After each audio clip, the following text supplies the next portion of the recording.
Well, well, well. Football Power Hour. Ladies and gentlemen, here we are after Friday happy hour number 62. Shout out to you, everybody that participated in the game. I want to give the respect to Max Sauce. Max Sauce is back. Big out to Mental Ball Game for, representing and actually, hold on. Am I muted? No.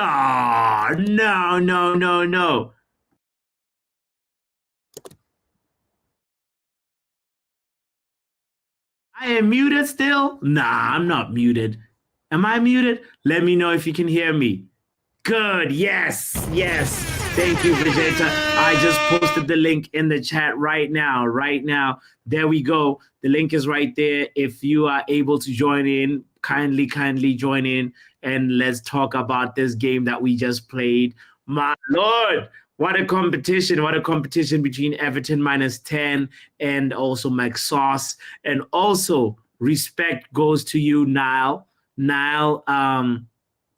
You did your thing. This was your first time playing the game. This was your first time being in this Kahoot version of the game, and you did your thing. So shout out to you.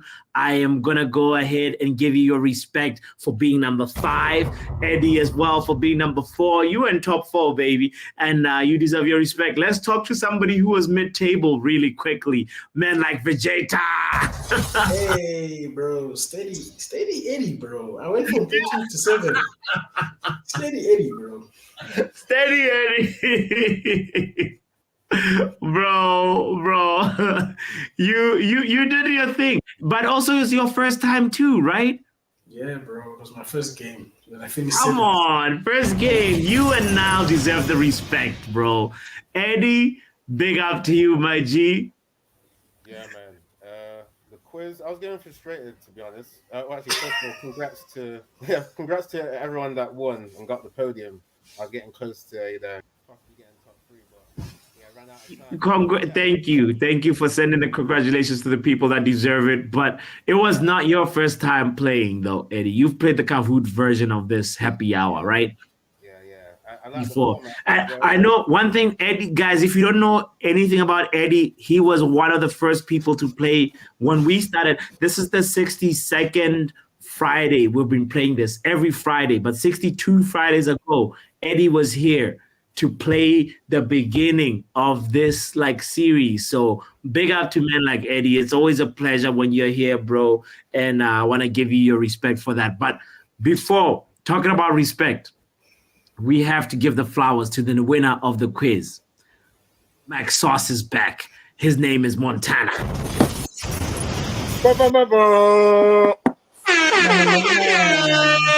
Man like Montana. Yeah. What's up, bro? You sounded like a winner. Absolutely. I'm just excited. The season is about to end. We are about to get out of this misery. Right? Yeah. 2 more games, bro. 2 more Premier League games, and then we're done. Absolutely. Yeah, that's the only thing that I'm looking forward to this match week. Yes. So I don't really know what to expect for the Arsenal game. At the beginning of the season, I was very before you talk about the Arsenal game, can we just quickly tell us about you beat Everton -10, bro. Yeah. I try. Do not gloss over that. No, but the questions, I think there were maybe 4 or 5 questions that the last time I played, you repeated them, so that helped. Yes. Yeah. Yes. I definitely the questions they eventually they come back. It's there's only a finite amount of trivia questions you can ask in football, and so big shout out to you. I also quickly while we're still on the game, before we talk about Arsenal and the season and so forth. I have to give the flowers to the other people that competed in the game. We had obviously Maxos, that was you, Montana. You got 79% of the questions correct. Everton -10 got 75% of the questions correct. Jack also deserves the respect. I do not know who Jack was. Jack Nass, Jack P. I feel like I fell for the trap. Jack P. Big up to you. I do not know who you are, but you also got a lot of the questions correct, and you were right in front of Waffle Madrid and Luca AFC. And Niall missed out on top 5 by a narrow margin. Niall was 6th, and Vegeta was 7th. Ten Hag out was 8th. Stu was 9th, and Arsenal 0 Champions Leagues was 10th. And everybody else that's in mid-table, big up to you, David, Isak Thought, Brian, Phil, and Amy, as well as Hunter. I will not say them in the order because I respect them and I want to just thank them for participating in the game. So really quickly, bro, I do not want to gloss over the fact that you won it. How was your journey in terms of today's quiz? You said a few repetitions, but how was it for you? Which question was tough? I think which question? The Blackpool Ballon d'Or. I knew what's his name? Alf Ramsey. Is it Alf Ramsey? Di Stefano. No, somebody Matthews. Oh, Stanley Matthews. Yeah, I knew his name, but I wasn't sure that he played for Blackpool. So that question, I pressed Real Madrid. You flunked it. Yeah. All good. Yeah, but all thinking good. of it makes sense because what's that called? Because previously they never really looked at the club badge. The club badge only has come up recently, whereby you see clubs like Atalanta. If you saw the quote for Gasperini, he said that even it shows that football is still what's that called? It's still a fairy tale. Yeah, it's still a fairy tale whereby a team from the province can still go to finals or to big finals. Yeah, which obviously FIFA and UEFA are trying to appease the big boys, obviously, so that they can get more money. But the game is for everyone. It's not like the difference between football and so-called American sports is the openness of the pyramid makes it more fun, because even if you live in whatever city, you can pick any team that you want. So yes, yeah, you can't be what's that called? You can't be accused of being a bandwagon fan, because there's plenty of teams that you can choose from, all the way from Palace to the cheating city. Yeah. No. Big up to you, bro. Big up to you. Stanley Matthews was still playing professional football at 50, says Stephanie. That's the other thing, too. He was actually in the later part of his career when he won it. And that's I like what you said. It wasn't a popularity contest in terms of are you playing for the most popular club? Absolutely. And to add to my point, just look at the nominations for the Premier League Young Player and Player of the Season. There's no player outside no, not even one. Yeah. Actually, Oli Watkins is only there because Villa are in the top 4. If they were 5th, he wouldn't sniff. Yeah. Look at Palmer, Chelsea are still struggling in 9th. I don't know if they're in 9th or 10th. He's being nominated for penalties. Thing that the media were killing Bruno for. This just shows you that this is just it's a media. What's it called? Media. What's that game they call chairs? Musical chairs. It's media musical chairs. Exactly. Yeah, I hear it, bro. Guys, also respect has to be paid to Luca AFC. As I said, check him out on his channel, by the way. He's an Arsenal fan and he's a great guy. He was here earlier on, but he couldn't join us for this part of the show. But also respect goes to this man, Eddie's Footy Waffle, who just came back to the YouTube streets. He's been taking a little bit of a long break, but now I think now that the season is ending, we're going to see more content from you, Eddie, right? I hope.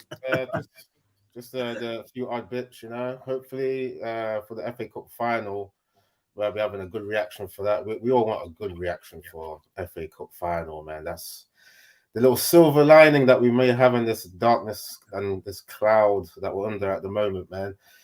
I just want to say, because I've got to go a bit, Yeah, I know you got to go. Yeah. In regards to the Arsenal game at the weekends, right? Yeah.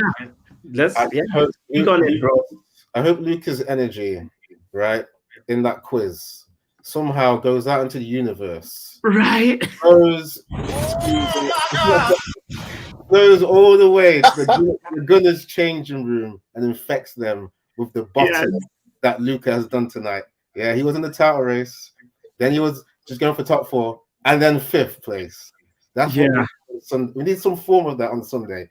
Some form of bottling, That's what we do. That was beautiful. But I just want to say thanks for having me on the show. It was fun. The quiz, it was almost killing me with the Ballon d'Or questions. I mean, like you said, it's fun to gain the knowledge when you don't know the questions, but obviously you want to be winning too. So of course. It was a hard quiz. Good quiz there anyway. But thanks again. It was good to get 4th place, man. Because I was in 13th at one point. I was like, I know. What a turnaround, bro. You did your thing. You did your thing. So respect, bro. Yeah. You were 14th. I remember when you're complaining and Duane pointed it out because you're so competitive that you're always frustrated because of your competitive nature. And you turned it around and ended up in a Champions League position. So big shout out to you, my G. I appreciate you. Cool, and big up to yourself and the rest of the guys on the panel, and obviously the chat. Everyone hit the like, and if you want to check out some waffle on Man United and other football stuff, subscribe to my Eddie's Football Waffle YouTube channel. Thanks again, Power Hour. We'll catch you soon, man. Yes, sir. Yeah. Talk to you soon, my bro. Big shout out to Eddie, man. Yeah. Oh, what? Yeah, man. This is. Montana, back to what you were talking about, bro. This season is it needs to be wiped out our memory. Men in Black style. Men in Black style, Yeah, but to be fair, if you remember when Ten Hag was taking charge, what's his name? Ragnick told him he wants to help him build a team. He said no. Mm-hmm. Actually, on that one, Montana, did you guys not feel like it was a red flag when Ten Hag said I I don't know if he actually said I don't want to work with you, Ralph, but there was something about the Ten Hag not Ralph. We knew he was fine not being on the dugout. He was fine being in the backroom stuff. But then there was something about Ten Hag just choosing not to work with Ralph that was surprising. When Ten Hag came in, that was the first thing for me that was hold on a second, wait, what? He doesn't want to get this honest guy who's been here learning about these players for so long. We're going to start from the beginning again. Was it not a little bit of a surprise to you guys or no? Can I? Go ahead. Yeah. Look, I don't know if it's fully verified that he didn't want Ralph, but if he did, that was moving crackish. I'm not gonna lie, because that was one of 2 red flags for me with Ten Hag. Getting rid of Ralph was one, because obviously he knew the players and he knows how to build teams. So why wouldn't you want him there? The second one was, I'm not gonna play the football that I want to play. I'm like, my guy, that's what we brought you here for. What is going on here? For real. For real. It's it surprised me because Ralph was the first guy for me that was closer to not playing. He wanted to make sure that we're on the front foot. They called him the godfather of the gegenpress and so forth. And I was like, okay, this is cool. We need more of this. And he tried to implement his 4-4-2, right? 4-2-2-2. And then like versus Crystal Palace, we saw that, the team like can actually do it for like 20-25 minutes. 23 minutes, bro. That's 23 minutes to be precise. You're right. And then he quickly realized that what he wanted was not gonna work. And that's when he reverted back to factory settings or Man United factory settings. And then afterwards, I would have hoped that Ten Hag would have I heard one of the press conferences where Ten Hag said, I spoke with I heard one of the press conferences where Ralph Rangnick said, I spoke with Ten Hag for about 1 hour on the phone about these players. And I was like, surely you might have got the information that you needed from this guy, right? In that conversation. But then Ten Hag started afresh and said, Scott McTominay, clean slate. Maguire, clean slate.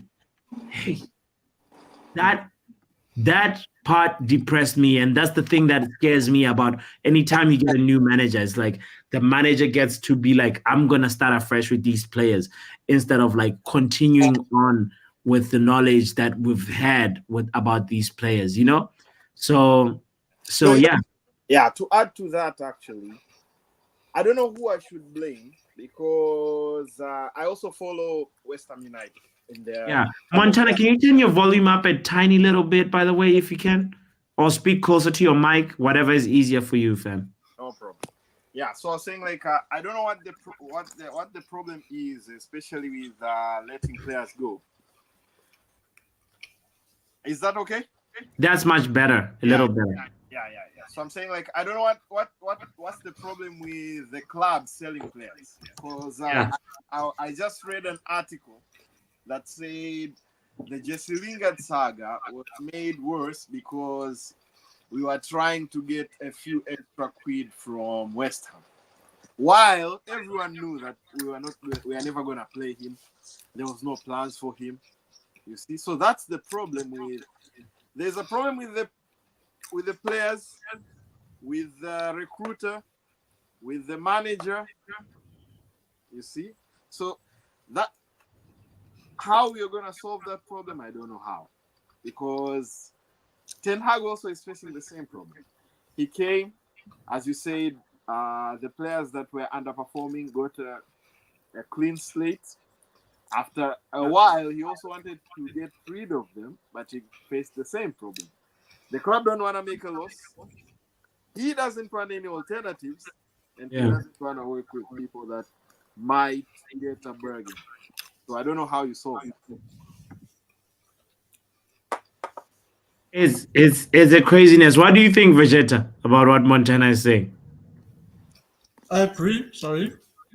I'm inspired by my Botswana Banshee right now, munching. No.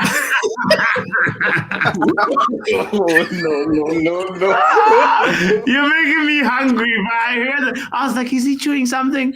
And I looked at him, I'm like, I should get something, either a drink or food, But yeah, go ahead. No. I agree. And the problem is, before Ineos came in, we just had people who were not qualified in the wrong positions. We just had people moving up into roles just because they've been there for a while, part of the furniture, rather than just throwing it out and getting new furniture. And I think that's why you saw the deals that we made. Because even if you look at some of the contract renewals, it never made sense. It was always, we're trying to protect the value of Phil Jones, who hasn't played. What are you doing? You get what I mean? That was another problem we did. We kept renewing contracts when we should have technically cut our losses and said, okay, we're either going to sell this person at a loss or they're going to walk away for free. And I think when we make comparisons across the league, that's what separates where United is right now with where Arsenal were. They were even willing to go a step further to say, Ozil, you're a problem. We're going to rip it up. The question is, are we going to take that step? Because those are the type of moves that let us know that, you know what, we're actually tired of rinse and repeat. Mm-hmm. We want to go in a different direction where we can say to people like Maguire, look, you either go or here's your money, have a good day. Yeah. That's true. That's true.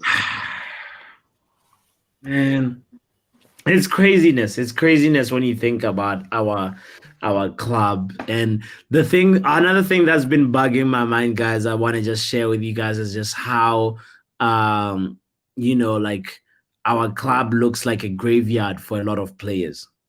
Isn't it weird that like Mason Mount looked okay for Chelsea, participated in the Champions League campaign for Chelsea, and then when he comes to Man United, he's always injured. Isn't it weird that when Casemiro comes to Man United, he looks like he's going 6 feet deep under? He doesn't even get picked for the Brazil national team. And by the way, this was the captain for the national team. Look at what happens to the players that leave Man United, like Andres Pereira. He leaves Man United, goes to Fulham, and then he gets picked for the Brazilian national team. Does that bother you guys as Man United fans, or am I or not? Like, I'm just curious. I'm just curious where you guys stand on this situation, or because you could look at it as like you're like skewing the, picking the bad apples that end up being rotten, or maybe there could be some truth to it. What do you think, Vijay? From my perspective, it is concerning, but it's not surprising in the sense that Yeah. if you're making bad decisions over 10 years, you're going to feel it at some point. And it's not just on the pitch, the head is rotten. Yeah. And if you know medicine, if the head is sick, the body also suffers. So this is just a byproduct of all the shenanigans that have been happening at the top, with buying players for shirt sales rather than for the club and for success. Over pricing or underpricing some of our players so we don't make money, giving the wrong contract. So you know how Ralph says he built a club by getting players that are on the second or third contract, not the people who are at the end who will want a lot of money. So a lot of the strategic stuff we've done have created that graveyard where even good players, like look at Alexis Sanchez, he went from Arsenal, one of their best players. We thought we got a bargain. Boom. He comes to us, he dies. He ends up in the grave. we don't update our facilities. We don't update the way we do things. We don't update our nutritional. All of these things add up to a graveyard. We're a corpse. And that's what Ineos is trying to fix. Sorry, go ahead. If I'm to add to your point, is the thing is they are looking at the bottom line at all means necessary. So the shirt sales, they know that is a quick bang for their buck. They can see that money. But if they sink money into updating the training facilities, when will they recoup? It's because remember their game is to pay dividends. So they don't really care the long-term plan for the club. Okay, and even with Sir Jim, I'm holding my ducks right now. I don't want. Oh yeah, really? Man, the things that he's doing, I don't really know how they're gonna help us, because you are starting to force people who are working from home to come to. He's like, no more working on Zoom. What's wrong with that, Montana? Come on. What difference does it make for an off-field, for an executive, with what is happening on the field? Because the problem is what is happening on the field, not what is happening. Montana, the problem could be this. Come on. Look at this. No, apart from that, what I'm trying to say is Sergio is facing all other things than the things that I think are going to directly impact the team. That's why I'm saying I'll hold my judgment.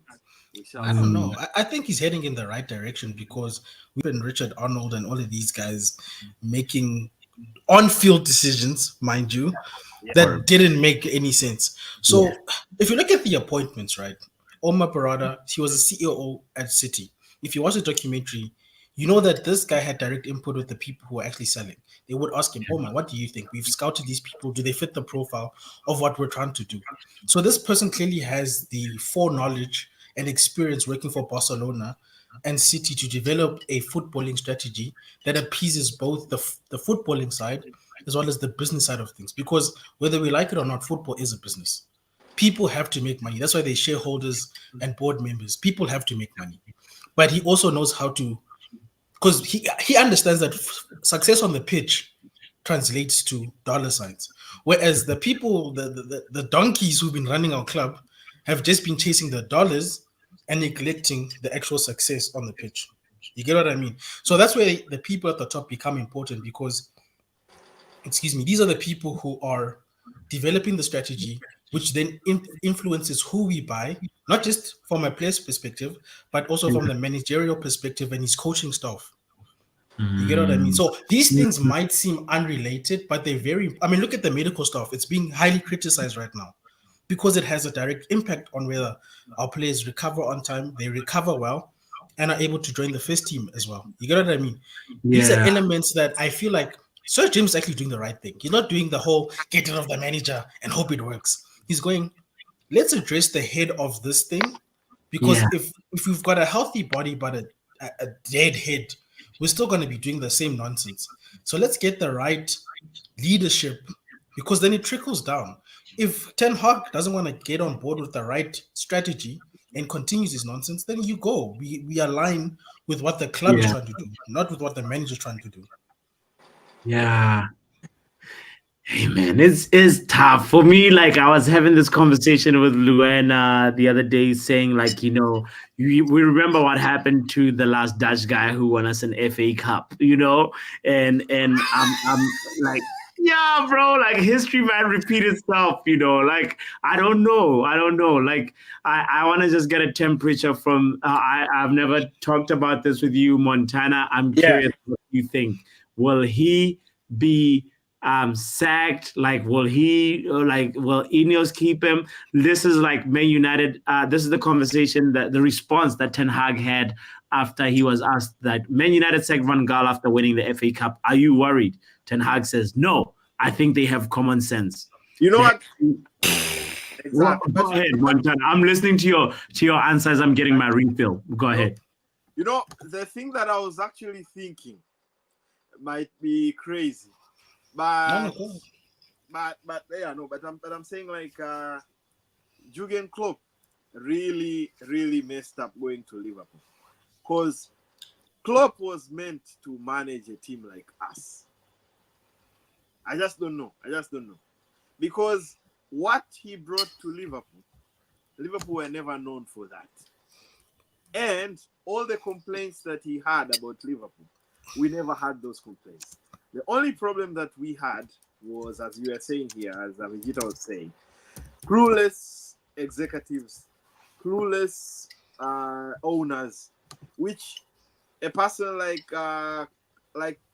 most of our managers, getting transfer funds was never the problem. The problem was throwing their toys out the pram, which, if you look at how Klopp has managed Liverpool, he was managing to mix up the academy and the players that he buys. But all the managers that people are complaining right now that, oh, you are getting rid of them too soon and whatever, all of them were one-sided. Right now we see Ten Hag. The problem I was telling you, Papi, since this season started. This season, he has started having favorites, which does never fare well with this club. I've always been telling you in this when I have a chance to comment here. When I started supporting United, it never mattered who played at a given match, whether it was Fletcher, Giggs, whoever Ferguson is going to select that day, he's going to give his utmost best. But now, and that was what I was seeing with Ten Hag last season. But this season, all of a sudden, he decided Bruno is never going to come, is never going to get substituted. And if he's fit, he's never going to start from the bench. That was the problem. And to make matters worse, your revisionism is our problem. Let me finish. To make matters matters worse, he has been complaining, oh, I've been missing this player, I've been missing this player, I've been missing that player. Last season, he wasn't complaining about these things. He was saying, whoever is going to play, he's going to give his best. I don't know what changed. But hey, that's just my observation. We can see how it's gonna end. But I don't think it's gonna get the sack because obviously, as a lot of people have been saying, there is no alternative. Even if we take Tuchel will have the same problems that he's having. Because Tuchel also was complaining about the quality of players, or he doesn't have a holding midfielder, he doesn't have a right back. Now, if he comes to our club, he's gonna get the problems times two. So I think let us stick with him for next year with this new strategy recruitment. Whoever is gonna recruit the new players, whoever's gonna set up the new system, then we shall judge him. Last season, that's why every time, even Mark, you interrupted me here. But if you remember, last season I was singing his praise because I was seeing that the team were performing. I didn't care who was playing. I wasn't even looking at the lineups, but I knew that he was going to put a team that was going to fight. This season, hey, we shall see. You just never know what you're gonna get, too. Last season, I was confident in both games that we played with Arsenal. Even the game that we lost, if you remember that game, when we lost 3-2, we fought until the end. Tomorrow, on Sunday, I don't know what type of game we're going to play. I don't know if we're going to get the United that played against Liverpool. I don't know if we're going to get the United against Palace. We shall see. But that's normal, though. Big up to Mark, who's just joining. Big up to Circumstance FC, who's joining twice. 2 circumstances. What is going on? And shout out to Ronald as well in the building. Shout out to you. If you're just joining in and watching and listening into this conversation, kindly hit the like button. And this is the post-quiz hangout. I want to welcome Circumstance, the first Circumstance FC who joined in first before Mark. Are you there, bro? Or is this 2 different people or the same person?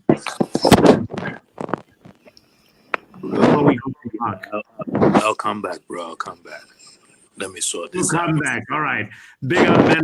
Mark, what you saying, Mark? You were about to respond to what Montana was saying. So I wanted you to, just give respect to somebody who came right before you. Shout out to you, bro. He came after me, though. But okay, cool.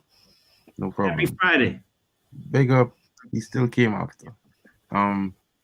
Big up to Montana, but the problem is, bro, no dispute with what's going on this season has been up and down, but contrasting this season with last season is a bit of a nonsense situation because, for one, last season he was not implementing a new system.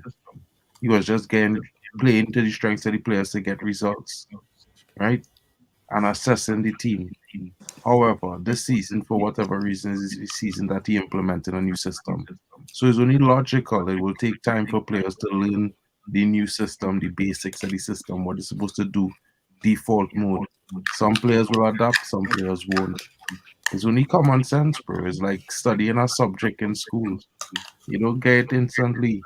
Now fans, and at the end of the day, football is a results business, but the term rebuild that applies to our club situation, you have to take it. You can't take it for granted because it means that we're going to have an up and down season. It means that we're not going to perform consistently.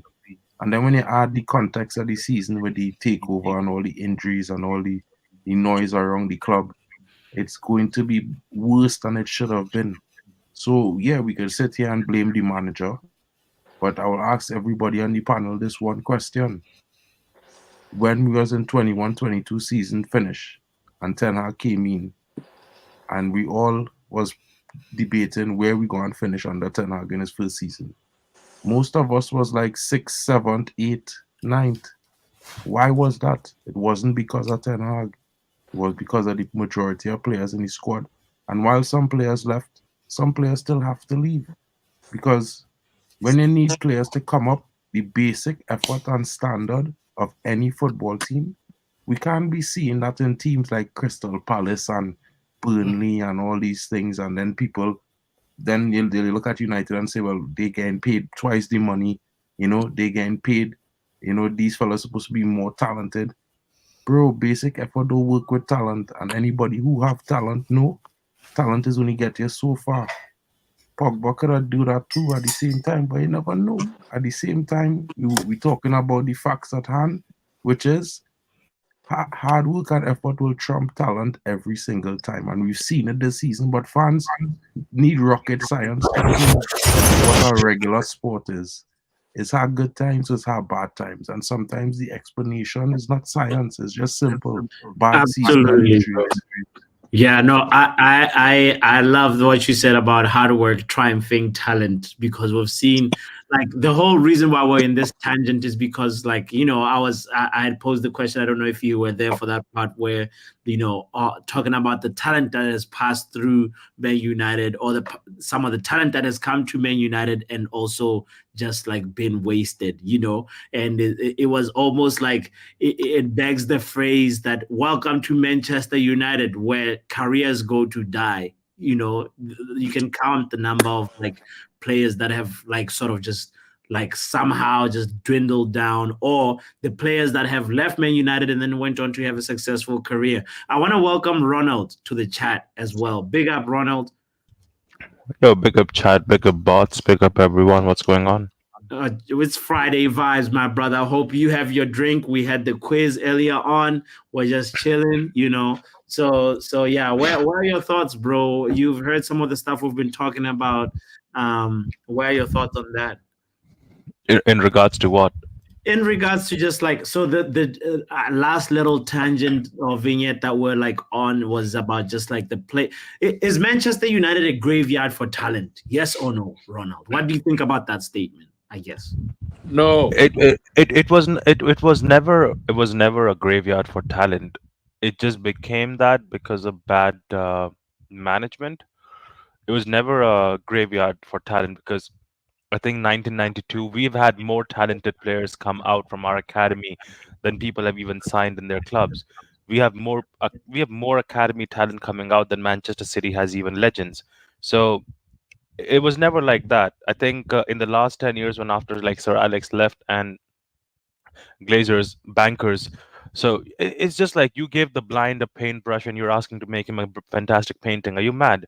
Like, what are we even doing here? Because you gave a blind man a paintbrush to paint. How do you figure out that that would work out? It would never work out. And those guys were not in good positions to take the club where it was supposed to be. And now I do feel like there's a glimmer of hope that things might be changing. Uh, you have new people coming in, so we might regain what we have lost in essence. But for now, yeah, a lot of talent because of bad decision making has gone to dust. Nice, nicely Could said. I just chime in a little snippet Come right in, there? brother, and then we're gonna Because I believe, like, okay, this is the term. I take a little bit of offense to the term Manchester United is a place where careers go to die or a graveyard for talent. I feel like is you see, like Madrid, bro, you have a certain mentality to play for Madrid. The pressure is unreal. Madrid fans are different. I don't know if you've ever been to a Madrid game, but if Madrid lose a game, the fans is trip. It's be real madness and chaos. Now, Manchester United have that, but in a different level. It is be through social media, the media, the journalists, all of them is put pressure. Now it's a different type of pressure playing for United compared to other teams in the league. Anybody could dispute and say what they want, but no team has the focus of the media like Man United in England. And to play for under that kind of pressure, even as a new player or a very talented player, you had to have a supreme mentality. You had to back yourself 110,000%.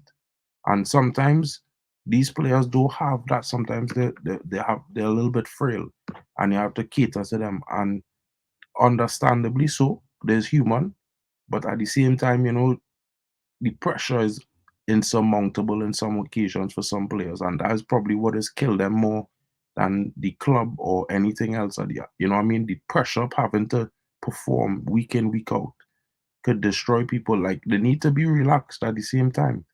But it can't be relaxed if you're not performing well and the fans disappointed. Is There's a lot.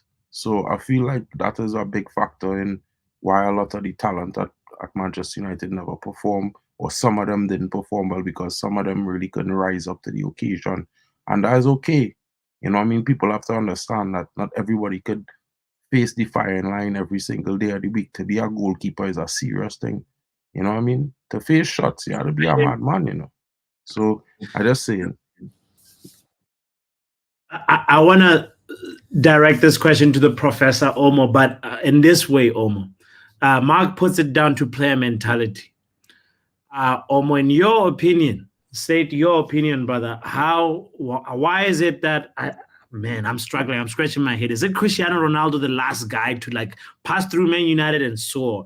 But like say somebody like say Odegaard has been to Real Madrid and was whatever sent to many loans and He so never forth. play a game for Madrid though. So what did you say, Mark? I said he never played for Madrid. He wasn't good enough. Yeah, I said he was right. You could make the argument that you're making about Odegaard at Real Madrid, saying he didn't have the mentality for Real Madrid. But then, you could say that the Odegaard that was in the Real Madrid payroll is so much better now at Arsenal than the Odegaard from before, right? Like, I want to just hear your opinion, Professor, about like mentality, or also just like why Manchester United players come to Man United and then their careers don't seem to go as high as they should be, or why players leave Man United and then their careers sort of like start to flourish. What, in your opinion, bro, what are you saying, Omo? To me, the way I say is like some players, they have the mentality instilled in them, like they have that dog in them. Like my best example is Rooney. Like he had that dog instilled into him, 100%. and there's player like where you have to like no, like Rooney was born with it. There's some players you have to instill it where you have to put the dog in them. Like when Evra first came to the league, everybody in the locker room was like, yo, Evra is bad, Evra shit. They all talked down on him. Then he went around the people he was around, it got instilled into him. Then he became a dog. Like some players have it and some players do not have it. Like so far the players we've been buying, like they're prospects as in technical wise, but they don't have that mentality instilled into them. Like for example, when they say we are linked to certain players, I'm like, this guy doesn't have the mentality. Like mentality is like you have that born, or over 25, over 26, you gain it. And some players have it, and some players don't. And we do not go for those players. Pretty much, you just go for flashy signing. Another player that had it was Paul Pogba. Ander Herrera, Matix, like the people like that Jose bought. Then all of a sudden we stepped away from that, and now we're like buying youth prospect, upcoming player. And for again, those upcoming players are risk. They might make it, some will not make it. Like, as in they will come here, not make it, go somewhere else, and they'll make it. And you're like, how come that player didn't perform over here? Because he's not gonna get that dog installed into him. That mentality is not gonna get installed into him. Like the only players we have right now that I would say is Licha, probably Dalot, Bruno. That's about it. Casemiro. I think those are, you could say I'm mentioning older players that have it. You bringing in a young player like I don't know, there's any young player like Rodrigo. He's like on 22. I'm just saying, picking a name out. He's gonna come in here and he's gonna have that dog installed into him already. But you get in somebody like Nuno Mendes from PSG. He ain't gonna have that because again, he's young. He doesn't have that. He doesn't have that mentality instilled into him. So again, it's just all about if you bring in a youth prospect and surround them with mentality monsters, they can go up in levels. But if they don't go up in levels and they shine somewhere else, just look at the environment. It's all about the environment. No player's gonna come in here and grow. All these youth prospects we're linked to, all the under 25 you can't really say that because our academy produced some players who had that mentality. Mark, hold on. I want to ask you, Mark, since you want to tackle the ball, what are you going to say about Casemiro's mentality, given what Omo has said? I mean, you see, it's like that's a little bit of conflation. For me, Casemiro's situation complex. I don't know if everybody noticed last season. Complexify it for us. All right. Well, I just want to explain my theory behind. Calm down. I just want to explain my theory behind Casemiro and some of the physicality in the team this season. Last season, almost every single tackle he make was either a yellow card or a red card. Right? So for me, if you look at our team this season, the first couple games, the slightest challenges is yellow cards. Other teams were able to make more rougher tackles on our players, no cards were given. Maybe they were making an example of our players while allowing the other teams to play on. I don't know. But in my honest opinion, I feel like that the refereeing decisions kind of hampering the play style of some of our players in terms of physicality wise, because they're technically afraid to get sent off making challenges where they would normally go into without the second thought. Wait, you know, that kind of way. where is Man U placed on the disciplinary table? I do not know. It should be on the I have that EPL. I know Man information. United website. give up the most penalties this season. I could tell you that for sure. 158th. What you say, Ronald? 158th. What does 158 mean, Ronald? That's our position. And the discipline, like, what does that mean? Like, what do you mean by 158? No one has discipline. All right, I'm about to pull up right now our disciplinary, like how many yellow cards and how many red cards we've had. It should be in the EPL website. Yeah. I'm about to pull it up right now.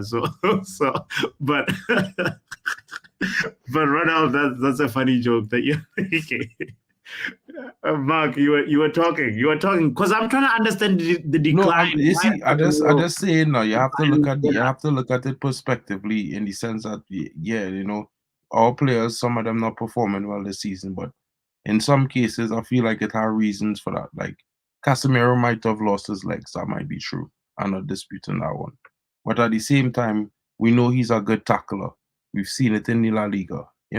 As soon as he come here, every single tackle is a yellow card, a red card. That obviously going to be playing on these players. Look at Bruno. Bruno hardly talks to the referee anymore. You know why? Because every time he talks to the referee, he's got a yellow card. When other players is scream at the referee and tell them they're drinking tea and they're drinking alcohol and they don't get no yellow cards. Look, Dalot. Dalot doesn't make as much physical challenges as he used to before. He used to body off players more.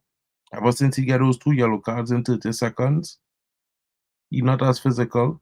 He's more shadowing players more than getting into them. You gotta look at it like this because this is the reality. Look at what happened in every single game we play in the last 7 games. We give up penalties. Some games we give up 2. And if you look at the challenges we receive in hindsight, in reverse, in the same pictures, we should have had penalties ourselves and we don't get them. So it's damned if you do, damned if you don't. What are you going to do? All right. Let's see how we rank. First of all, I'm going to start with yellow cards. This is Manchester United on the league table this season for yellow cards. Wait. Our prediction is 7. Chelsea's highest. Chelsea has 98 yellow cards received this season.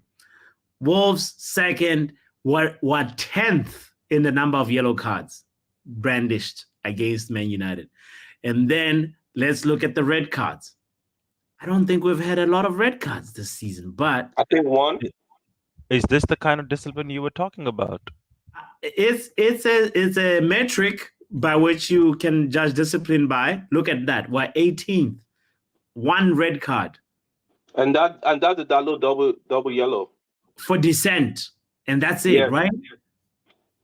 Yes. Craziness. Like, I didn't even think Chelsea would be the highest. We have a Chelsea brethren in the house, brother. I believe the first half of the season they were getting a bunch of yellow when they were so incoherent. Yeah. No, we talking about discipline, bots. Is there one that tells you which player goes to a party after a game? Can you check that? No, but let Circumstance FC tell us the circumstances of this. How do you get almost to 100 yellow cards, bro? Like, what was going on? Have you seen our team? We have the youngest team in the league this season. The young boys will do young boys things, bro. when the season started, Nicholas Jackson was getting a yellow card for every shot he took. He was. Like, why do you get a yellow card for taking shots? That don't make no sense. He was kicking the players. That was a joke, but no, he was getting yellow cards for dissent back to back, bro. It was crazy. I think Bruno got 4 yellow cards in the first half of the season. Then he stopped his descent. He had to stop it. Like Nicholas Jackson, as we speak, is on 9 yellow cards. Why is it? Look, when you reverse the table, like look at 20th, it's Mancity. Yeah. Liverpool is up there as well. Yeah. It's the team. Yeah, the teams who have more of the ball usually don't commit as many fouls. And they commit fouls. They don't do the yellow card fouls. The dark house fouls. Yeah. To stop the counterattack. I'm surprised Rory only has 1 yellow card this season. That's a wild revelation. I didn't know this. I knew we were top of the yellow card list. That's why I was asking when Mark was saying about all the yellow cards United were getting, because there was a time where sometimes I also thought, these refs were just targeting us a little bit with all the yellows, But Ronald, you're about to ask a question. Go ahead. Now, let me eat my KFC. I'll be back in 5. Okay. Yeah, but to circle back and close up the Casemiro conversation, for me, like, it's so wild, like that the decline has been so much, guys. Like I would have thought like the position that of course he's been asked to play center back, that is not his natural position, but at the same time the CDM position, requires like more tactical positioning, like IQ more than like legs per se, and I could be wrong on that take, and I'm fine if I'm wrong with it, because whatever, we saw like Fabinho, who was pretty good at CDM at one point, and then like he just got shipped like that. We saw Fernandinho, who was also good like that for City, and also get sent back to Brazil by Vinicius, but I was disappointed and really surprised by the fact that his decline was just so quick. And Mark mentioned quickly that, like, yeah, he got all these like cards, and that was unlike him in his career, which was so like surprising, and I just hope that we can like whatever part ways if Casemiro is really done, and it's not just like a systematic issue that's like exposing his weaknesses and so forth, but like I hope that we can find somebody in there who can replace him and work with Kobe and Bruno. Casemiro isn't the problem. What's the problem, Ronald? What do you think? The defensive partnership, because when Lisandro Martinez was there, he used to be a lot between the defender, which was the last defender Varane, and Casemiro, and he used to go up to support Casemiro and come back to support Varane as well. Now we don't have that. So that person not being there, Maguire can only go one place. Either he can go forward or he can come back. You ask him to do both, he would be dead. So think about it. Just make it make sense why it worked last season when Martinez was there for most of the times. And even this season, the 3 games he's actually looked good are the ones where Martinez was playing. It's wild. Yale thinks Casemiro is too slow and is washed right now. We should just part ways with him. Well, he is slow. No one's denying that. But the thing is that his slowness can be covered up. Either you cover it up with someone like Dalot, like bring him in to cover it up, or you have someone like Martinez covering it up for him. He is slow, but then there is a lot more quality as well, because the passes that he can give in, no one else can. Mm-hmm. Yeah, it's a wild one. If you guys remember, this season itself, let's not forget, right? This season itself, Casemiro was our top scorer at one point. And people want to bring in that guy called Onana from Everton. Has he ever scored a goal? Have you ever seen an assist? Okay, tough conversation. But you want to get that guy, no? Because he's young. Yeah, Onana though looks like he offers like that energy that Casemiro doesn't Yeah, have. it's just the age. If you take the age away from him, what does he have? What's he offering you? Height. I He get that looks like he's his got height. McTominay. He's more physical Yeah, a little bit. Fellaini gave us height. What did we do with it? Was he a good player? We pinged long balls to him when we were out of our attacking options. Oh wow, That's what God we bless did that. with Fellaini. It worked out At well for us, 70 no? million, I wouldn't We touch got on Premier with League. a yardstick. We got Premier League for that, no? Well, we got a what? Do we get an FA Cup or something? Not Or with like him. a domestic cup? Do we get a domestic cup with Fellaini? We Or got Europa League? domestic. We got hit because of him. Yeah, I Hit hear it. after But hit. Fellaini, for me, I'll just say that I respected, like, when he came in, you could see that he had that little bit of dogness in him. He was hungry for the ball, not gonna just Oh, like. see, like again, white horse. that's where you're wrong. If you want to talk about the real dog, we had a real dog. We just had to sell him. Mark, the defender we had, I think his name was what? Rojo?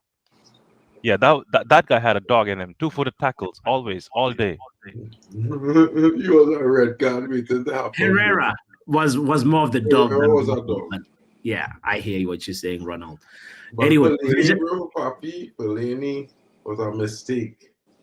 Fellaini was like Sanchez, a mistake. You know?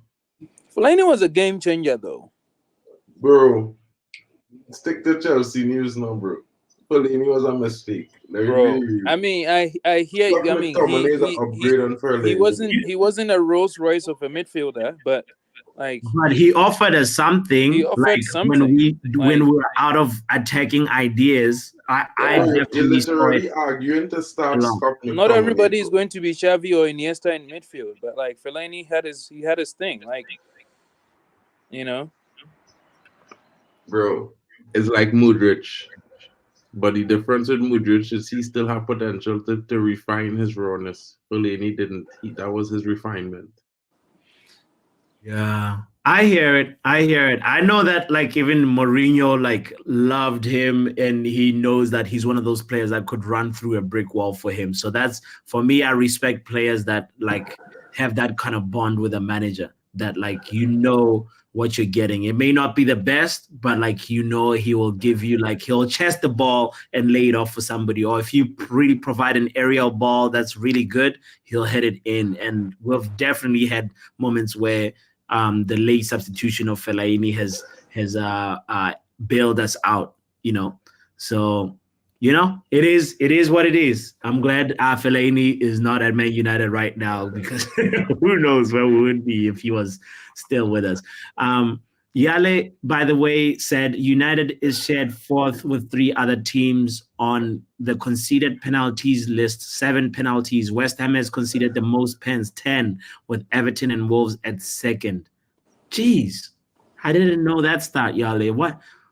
Anybody want to chime in on this? Why is this like, wow? Well, fourth on conceded penalties. Is it because of Klopp in his statements, or what? It is probably match fixing by the If you defend so deep in your box, it's likely to commit fouls in that box. See, all the teams here, like West Ham and Everton, are all teams that sit in their box, you know. Word. I mean, I don't know. I'm just saying. Watch FC. The 2 penalties that Chelsea get, bro, was PGMOL match fixing. Or they pay for that, bro. That's fine. Let's take that out. Keep it How many more left? Madueke dived like a dolphin, and so did Cucurella, bro. They didn't get touched. We'll take both of them out. That's still 5 penalties conceded, though. Yeah, I mean, this will happen when you get kicking Wan-Bissaka and diving on the ground after he passed the ball off, and then kick Wan-Bissaka. So next one. We'll take penalty that one out. That's 4 penalties. What about all the penalties we should have get, bro? Did Maguire not try to take away manhood from a Chelsea player once by kicking him somewhere he was not supposed to? Ronald. Yeah, bro, you didn't see when that fella from Maguire had Aspilicueta in a chokehold. Wait, one person at a time. One person at a time. And we haven't even gone to Vegeta. No, Bro, don't talk almost. about Maguire. Maguire was pushing Luke Shaw on a ball. Don't talk about our guy, bro. We know our guy. Forget him. Maguire had Aspilicueta in a chokehold, bro. Maguire was kicking Batshuayi in places he was not supposed to. Didn't he also kick Pogba? He kicked Bots. He kicked Pogba. He has kicked Ronaldo in the head. Actually, not Ronaldo in the head. He actually headbutt him in his teeth. Ronaldo was holding his teeth, and after that, he kicked Batshuayi in his manhood, and that to a proper kick. And he threw Luke Shaw on a ball, right? So our captain is just our ex-captain is just madness, reckless. But yeah, those penalties though. Craziness. Yeah, Yale, thank you for the stats. Yale says Chelsea has received 12 penalties and Arsenal is second with 10. Liverpool and Newcastle is third with 9 received. Craziness, yeah. It's been interesting how Man United received 2 or 3 this season. We should have about 12. The amount of madness, you dodgy, bro. We need to talk about the dodgy, bro. That was dodgy hug. That he hugged Garnacho, bro, was criminal, dog.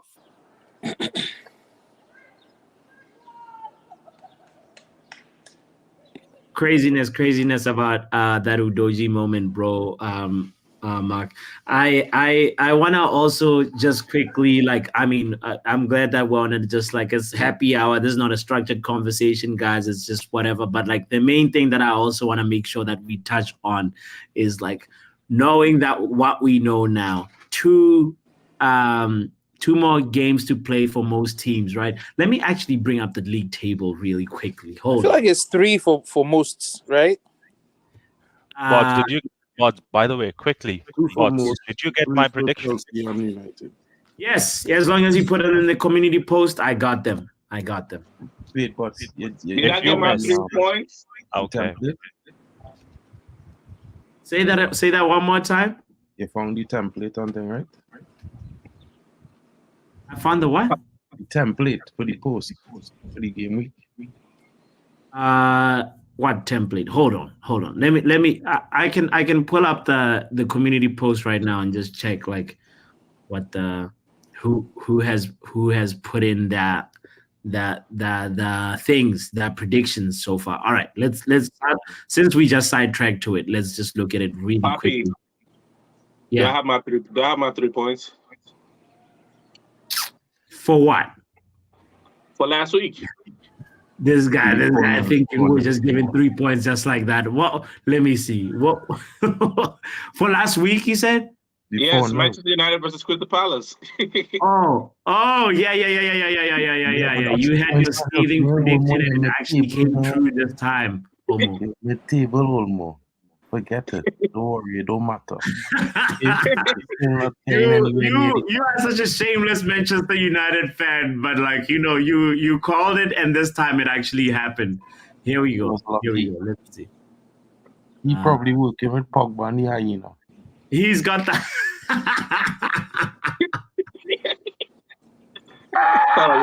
Almost the hyena guy. Most teams have 2 games left. We have 3. So I was trying to bring up. I'm saying most teams have 2 games left, and the rest have 3. Here we go. So this is Matchday 37 of 38. Ronald, you put in yours. Yeah. There we go. Big up to you, brother. So let's quickly like look at the league table. That's what I wanted to make sure that we boom. There we go. Boom. 35 matches, 36 played by Arsenal, so 2 more left for them. City have 3, Liverpool have 2 left. Most people, most top teams have 36 games played already. And wow, who would have thought we'll see Chelsea above us? Wait, Mark.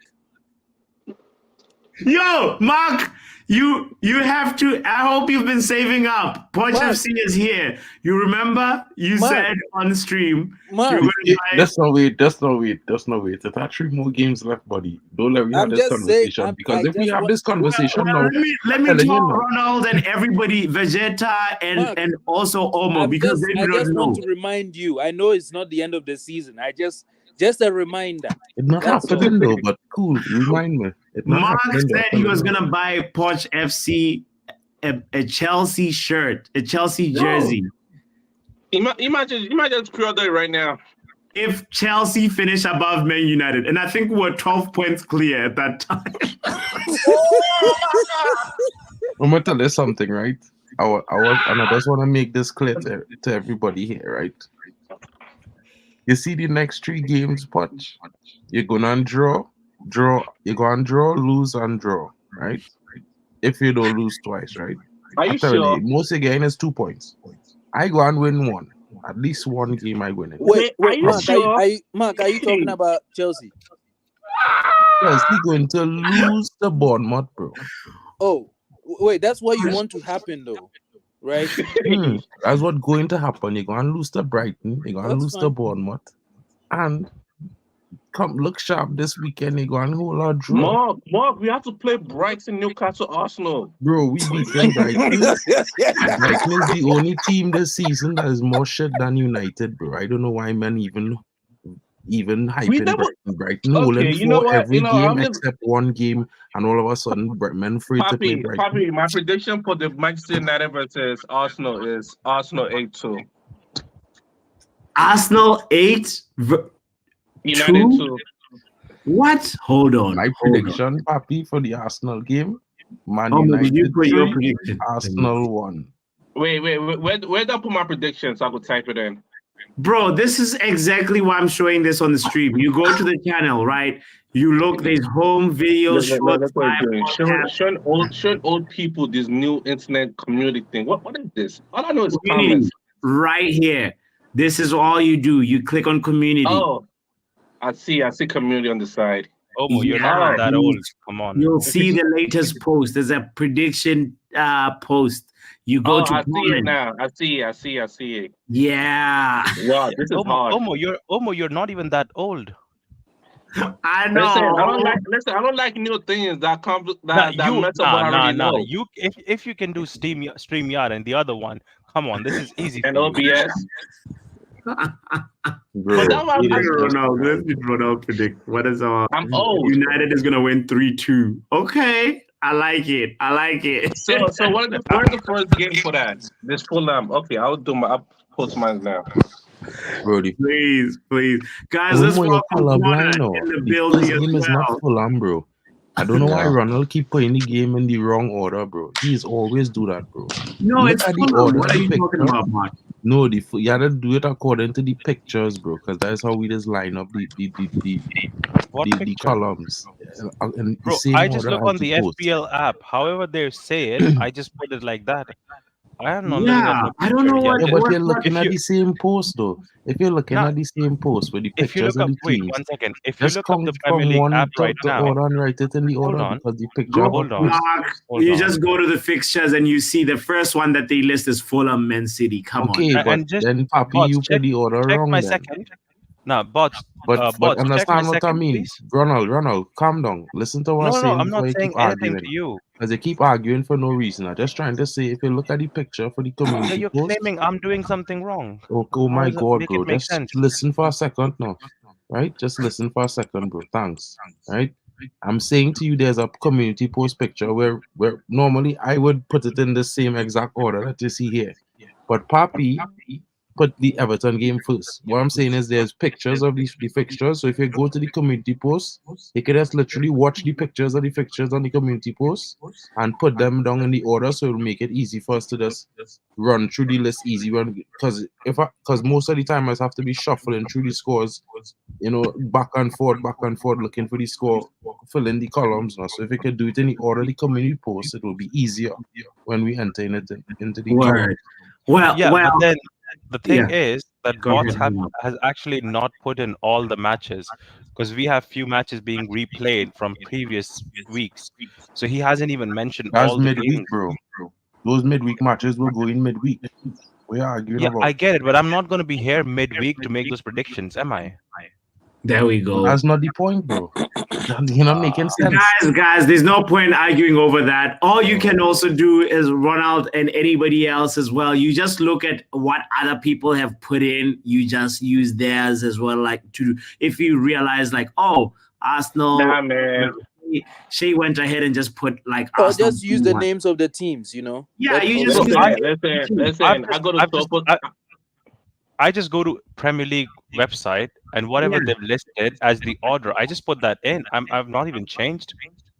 That's fine too. I just go super squad. I go by date. All I want to know before we get sidetracked is Mark. Yo, in a week, the season is ending. Where are you buying the jersey from? If you have to buy it, bro, it's our PayPal, bro. We go PayPal. And you'll buy your jersey, brother. Mark might even buy it in the form of like football power hour memberships. If I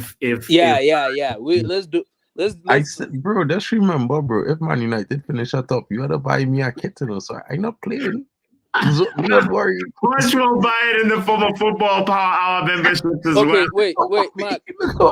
I'm trying to dictate the better the last hour, bro. Please let me hustle. Let me work, Mark. All good, Papi. So Mark, you said you will win how many of your last 3 matches? 1. I just need to win 1 to finish above you because you go and draw and lose. I'm telling you now, bro. I just need to win 1. If I win tomorrow against Arsenal. If I win against Arsenal tomorrow, bro, and you drop points, season over for you, bro. Telling you. Okay. Oh Lord.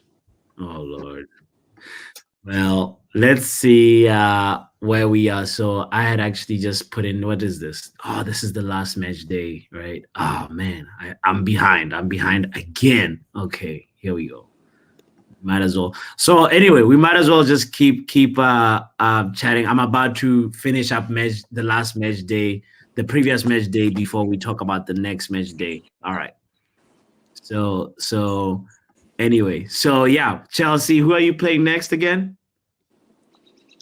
Tomorrow. Yeah, tomorrow. Tomorrow we're playing Nottingham Forest. You're gonna lose.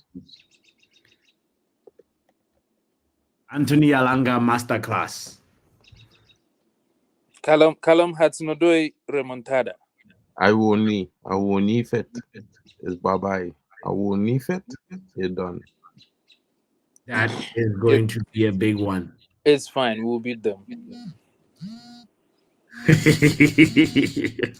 You know what's funny about you guys? I heard Todd Bowley saying this is exactly how we drew it up. But that guy just sometimes I don't get it. Why is he talking?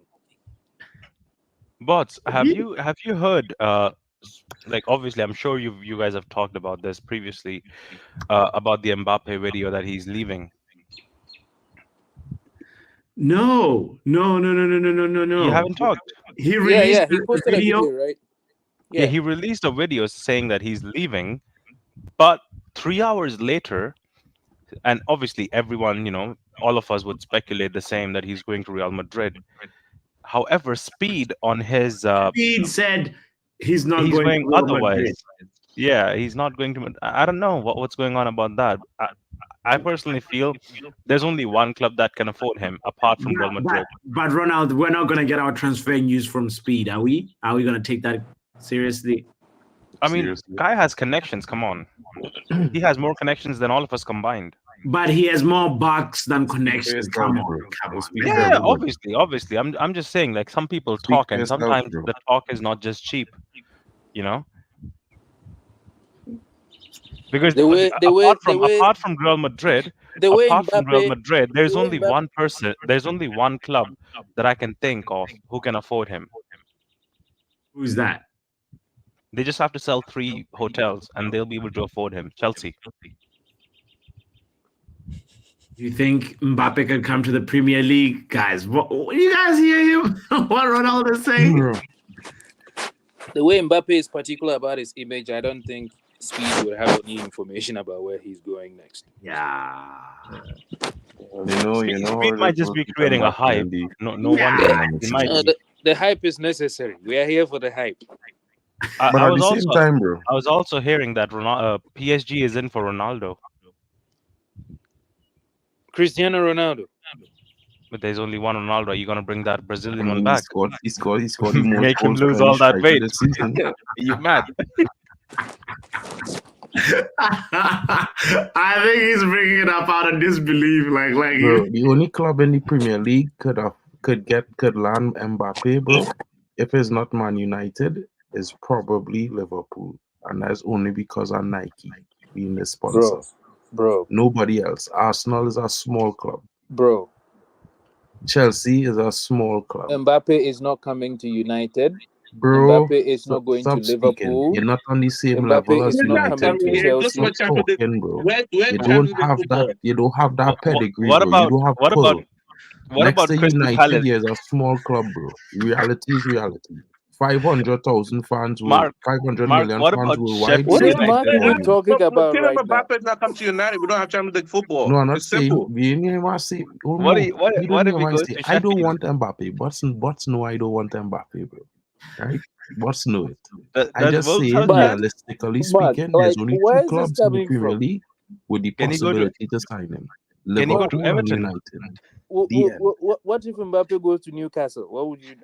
What if he goes to Everton? Come on, guys, let's be serious. I'm not living in the real world, bro. Or maybe Sheffield United. Wait. Bots, hold on. Look. There's too much Chelsea disrespect that is going on. What is Yale saying? What is Mark saying? Bigger chance that Arsenal get Mbappe than Chelsea. Hold on. I mean, in the Premier League, All these boys who are playing football now, all these boys who are 21, Forget 22, all these 23. boys, bro. We're talking about heritage. Mark, football listen to me. heritage. Let me make my point. What are we talking about? Let me make my point. All the footballers who are playing football now, heritage. All the boys, the 20-something-year-olds, when they were all growing up, Chelsea was top. Not Man U, not Arsenal, not Liverpool. They all grew up in the Abramovich era. All of them in the early 2000s.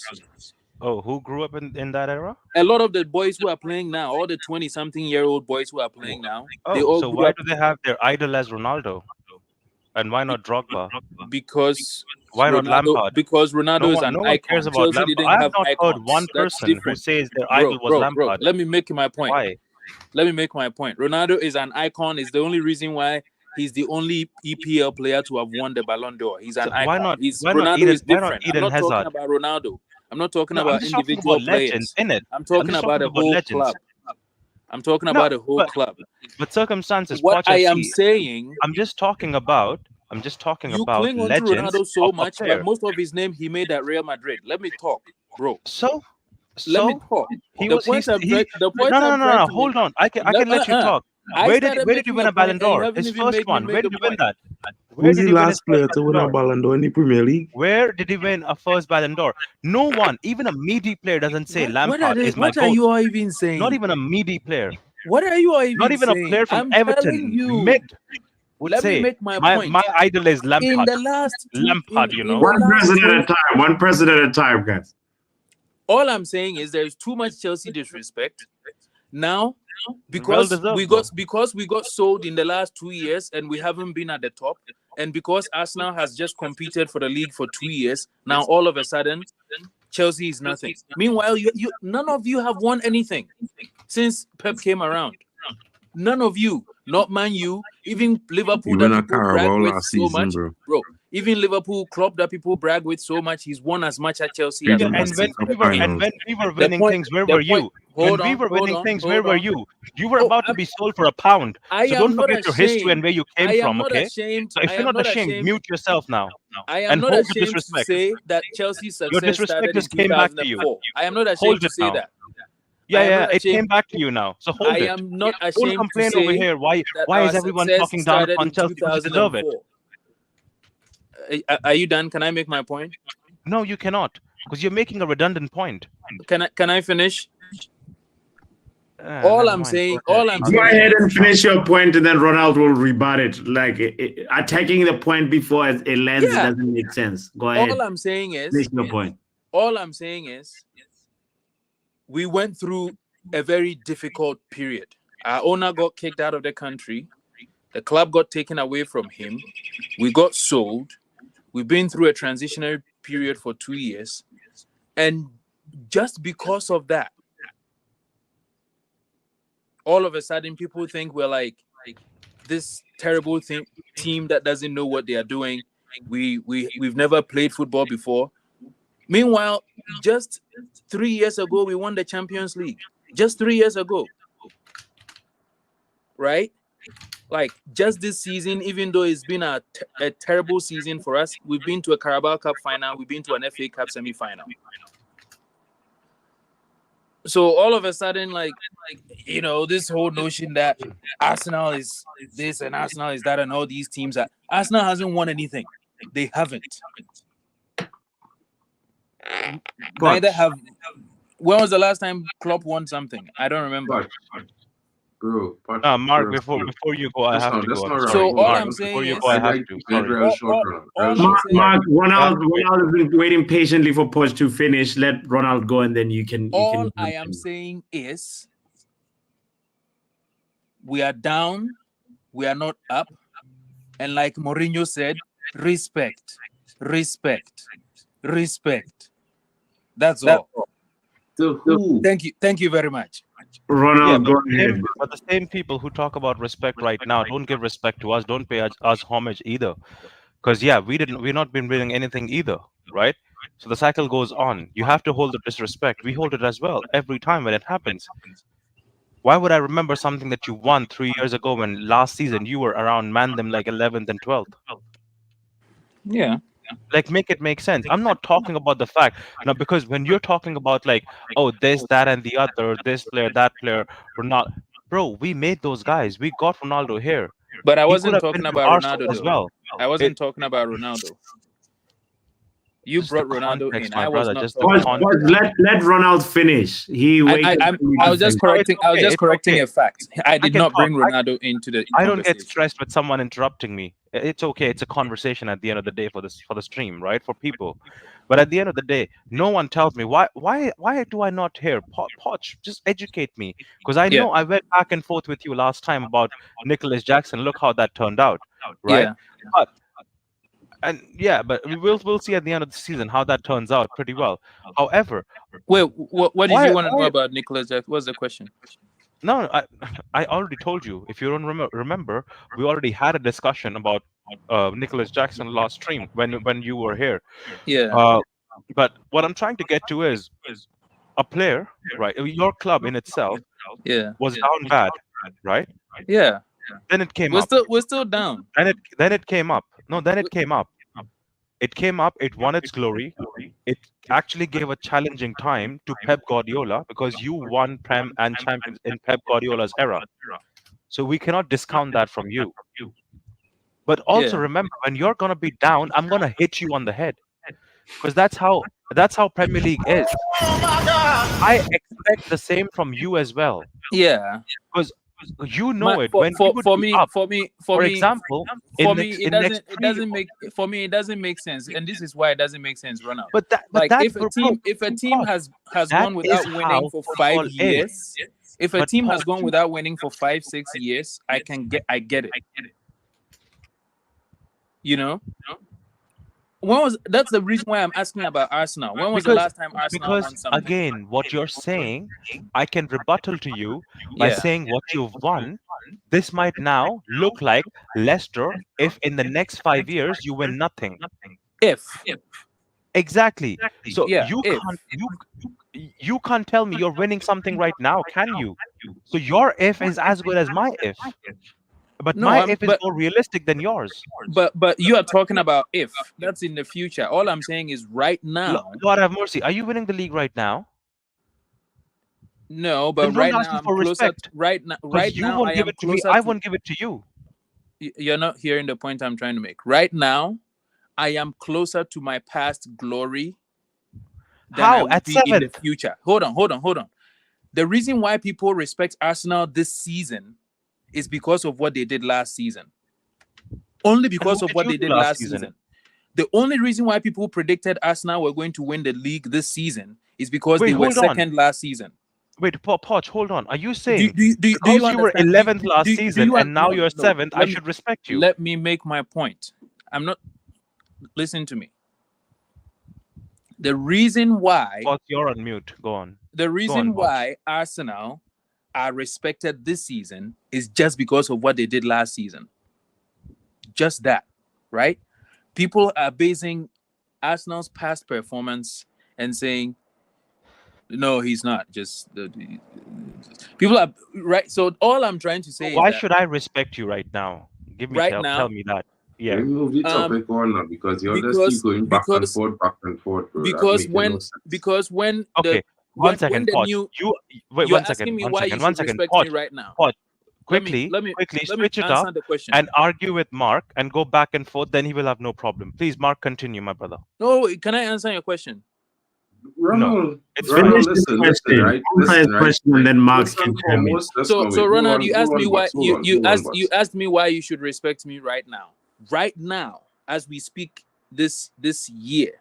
The only reason why you should respect me is that I am one of 2 English teams to have won the Champions League in the last 10 years. When the new Club World Cup format comes next year, I am one of 2 English teams who will be playing in it. No other team besides Chelsea and Manchester City so far have qualified for that. This season, it's been absolutely terrible. Everybody's talked about how bad our season has been. Everybody. Right? And somehow, we still managed to get to a cup final and a cup semi-final and should have won both. Wow. Poch, I'm just going to tell you one thing. For the next how many days you come in here, right? Don't talk to me with disrespect, because you're talking to a team supporter who's won treble twice in the last 20 years. So shut that damn mouth. Once you've done it, come back and chat to me. I will always give Man U their respect for that. I've You never don't. disrespected You're the Man first U ones to like kick that. us when we're down. And we're down so many times. Actually not. Bots actually has results of it as well. Actually not. When Chelsea Dan is shouting, you're the first one to laugh. So don't tell me that. And this is not going to go for 3 hours. Even the show hasn't gone for 3 hours. So why FC? Correct yourself. Actually not. But anyways, I'm moving past this, bro. I'm done. I was bored at that time. Transitions garbage Please is go not a ahead. productive place to stay, guys. The ball is with Mark now for a while. Please, Mark, make sense out of the whole thing. Go ahead. Wait, before Mark, Vegeta, I know you gotta leave. It's late in South Africa right now, bro. But do you have anything to chime into this or chime in about the league title? Who will win the please. Who is Mbappe going to play for? Tell us. Or where is Mbappe going to play for? We've been talking about a lot of things at the same time, Vegeta. So is Mbappe going to Man U or Newcastle? Say your piece, Vegeta, before you bounce, bro. Me, I'm just looking forward to the FA Cup. I'm gonna exist in reality. Y'all have fun with fantasy. Yeah, these guys are talking hypotheticals in the future. What? Like talk about. I was talking nothing. I was just having a normal conversation. I don't know about you guys. Yeah. No, but anyway, thanks, Puppy. Thank you for having me, bro. And everybody, Monday, new channel, be there. Or please plug it again. New channel, brand new channel, guys. We got ours number. Wait, what happened to ZA football? Like what? So Mr. John has taken I don't know, an break. Indefinite break on that one. Yeah, he's on sabbatical from social media. That I checked on him earlier on, and he told me that. And because it was your channel together, is that why? I just wait. What's the new channel name? So what's the new channel name? So we support, bro. The new channel is called in the thing. Put the link in the chat. People like me, tell me.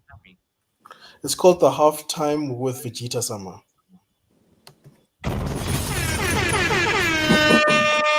I want to be You know, I was subscriber number 3 for ZA Football. Yeah, I'm number 2. You can be number 3. Oh, you beat me to it. Hold on. I'm already there. I'm number 3 subscribed. still, which is fine. Okay. Halftime with Vegeta. Got you, bro. Got you. Yeah. So yeah, thank you guys, and thank you for having me. Puts. All right, Vegeta. Always a pleasure, bro. Fun fact, I was just typing halftime with Vegeta, and then I got halftime with vegetables. Wow. Vegeta out. I'm pretty sure you subscribe to that too. Put the link in the chat just to simplify it for me. Thank you. I think he's done. I think he's done it. Why don't you go ahead and pin it? Yeah. Done. Big up, my bro. That was so funny. Yeah, the vegetables is the first thing that popped up. Anyway, yeah, craziness. But guys, Mark, Ronald, and Poch FC, like, what are we saying about this Champions League title? Is Arsenal gonna bottle it, or is Man City gonna hand? Like, if Man City fumble, the Premier League. Yeah. Oh, bro, City is gonna win. You know, it, you man. said it wrong. No, imagine, guys. City is gonna win it. City is gonna win it. Bro, Arsenal cannot win this Premier League. What are you saying? Wait. Let me just see. Not City in my lifetime. What are you saying? Record. Is there an upset in the last 5 games? No, City's games are. There's no upset. No, man. Who do they play? They play Fulham, right? Yeah. And then who else? Brighton. And City, yeah, they play Fulham, and then they also have Brighton, and the last fixture, I think, to close the league will be hold on. There we go. Oh, so they play Fulham, Spurs, West Ham. Oh, okay. Yeesh. Spurs is the boogie ground. That's the thing. Spurs is the only tricky one. Yeah. Spurs away.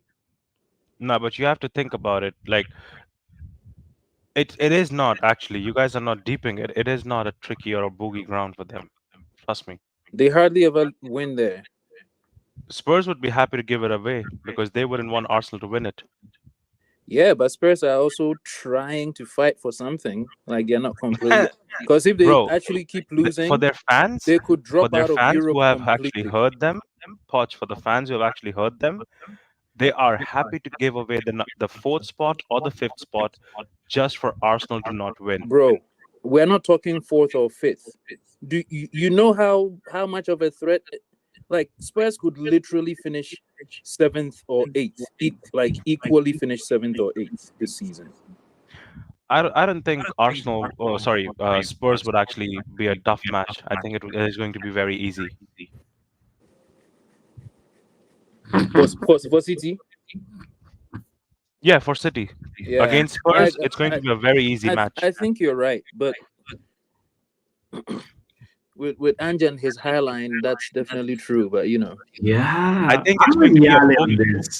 I think it's a bogey match for actually Arsenal, because you just never know what team pulls up, what mentality pulls up. Our players might, suddenly remember that Roy Keane doesn't like Patrice Vieira. All of a sudden, fam, we just hitting them on break. Me, I just need you guys to draw that match. That's all.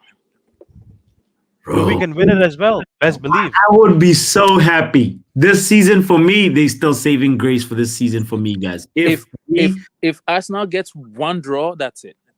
Like even if we draw 0-0 with Arsenal, then we go win the FA Cup. I'm happy with the season. I'm not gonna cry about how it all went down. And actually, if you get a draw with Arsenal, you're going to get some confidence for the FA Cup. Like, you need between FA now. Cup, we could win it in penalties, Yeah, you need something to give you. You need a performance to give you confidence going into that final. Like, just one performance. Just imagine. It's possible. Like, but Licha might be ready for it. I feel like if you have Licha back and you have Bruno back and you have like, I wouldn't start Licha though for me for the final. In the Arsenal game, I want in the Licha Arsenal not even game. be No, on. no. I'm talking about the final. No, the Arsenal game is too soon. But the final, yeah. If he doesn't get injured again before the final, if you have him, you're set. There is a conversation for there. Yeah, true. Yeah. For the final, we have to just like put the best team possible, and then anybody that gets injured, we can sort it out in the summer. But I don't want to be that guy. The ball was with Mark, so Mark has to go now. Oh, Mark has been quiet. Mark, you have the ball. Ronaldo's passed the ball to you, bro. Oh yeah. Is he gonna act like De Gea and kick it for a throw-in? All of a sudden, Mark doesn't like playing out from the back. What's going on? I think Mark, if you're talking, you're on mute. He might be talking. Mark has called the doctors. He's getting treatment. He's getting treatment on the touchline. Oh boy, Yale says I cannot be happy with this season. The results this year have just been so bad. But Yale, you get what I mean. We can easily like forget how horrible it's been. You know what I mean? In like, one game, yeah. In one game, you can turn everything around. Like we open up that trophy cabinet. Like imagine 1-1 in the FA Cup final. We score from a corner kick. Mancity, obviously, they hit the post 2-3 times. And then in extra time, we just find a way to just take it to penalties. Things like that have happened. Bro, it's like our first Champions League. How was your first Champions League? Our 2012 Champions League, guys, bro. please. He's back. Ball is with Mark. He is back. Mark, I've been calling for you 5 times already now. Please talk. That pause on that one. Bro, ask bots. I literally gave you the ball 5 times. Bro, everybody gave the ball to you, Mark, and you were like receiving treatment. Pause is your performance. You were standing there like Onana. Looking at the ball go in, he conceded 5 times. Mark has never got. I had to consider all what I was about to say now because I was reading that comment the same time you read it out with Yali. I was reading it before and I was just saying to myself, I just keep trying to figure out at which point in time it have realism in that comment Yali made.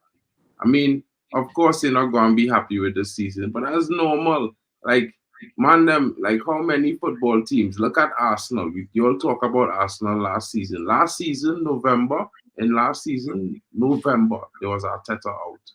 For Christmas, the same season they compete for the first time they compete for the title, there was Arteta out. And that was his 3.5 season. And there was Arteta out. But everybody's saying, well, they see what Arteta was doing. Of course, you want to see what Arteta was doing when he was able to clear the squad and get rid of how many players and bring in how many players. You understand? So look at it like this. And the next thing you have to look at is people might say the amount of money he spent is less. Well, of course, they spent money efficiently. The structure around him spent money efficiently. Right? Now, my thing is that, look, Arteta. Nobody wanted to give Arteta time, but Edu and them give Arteta time against the will of all the fans.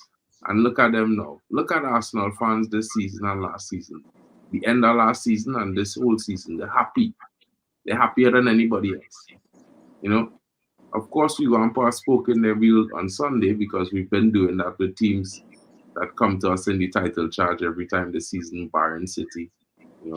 Can't get rid of getting City a penalty apparently, or not being able to get a penalty from City apparently. But the most important thing is we probably in a stage now. Every rebuild different, every team different, every team had different circumstances. So when you compare and you contrast teams and what they're doing and what this team doing, their circumstances different from United, and we as fans know the circumstances of United much better than anybody else, better than the media, better than rival fans. Poch FC, My brother. Yeah. You know what I mean? You're a Chelsea fan. You're a good Chelsea fan. You know, Chelsea Dan is a good Chelsea fan as well. He's just a little bit volatile. But at the same time, you know, realism is realism, bro.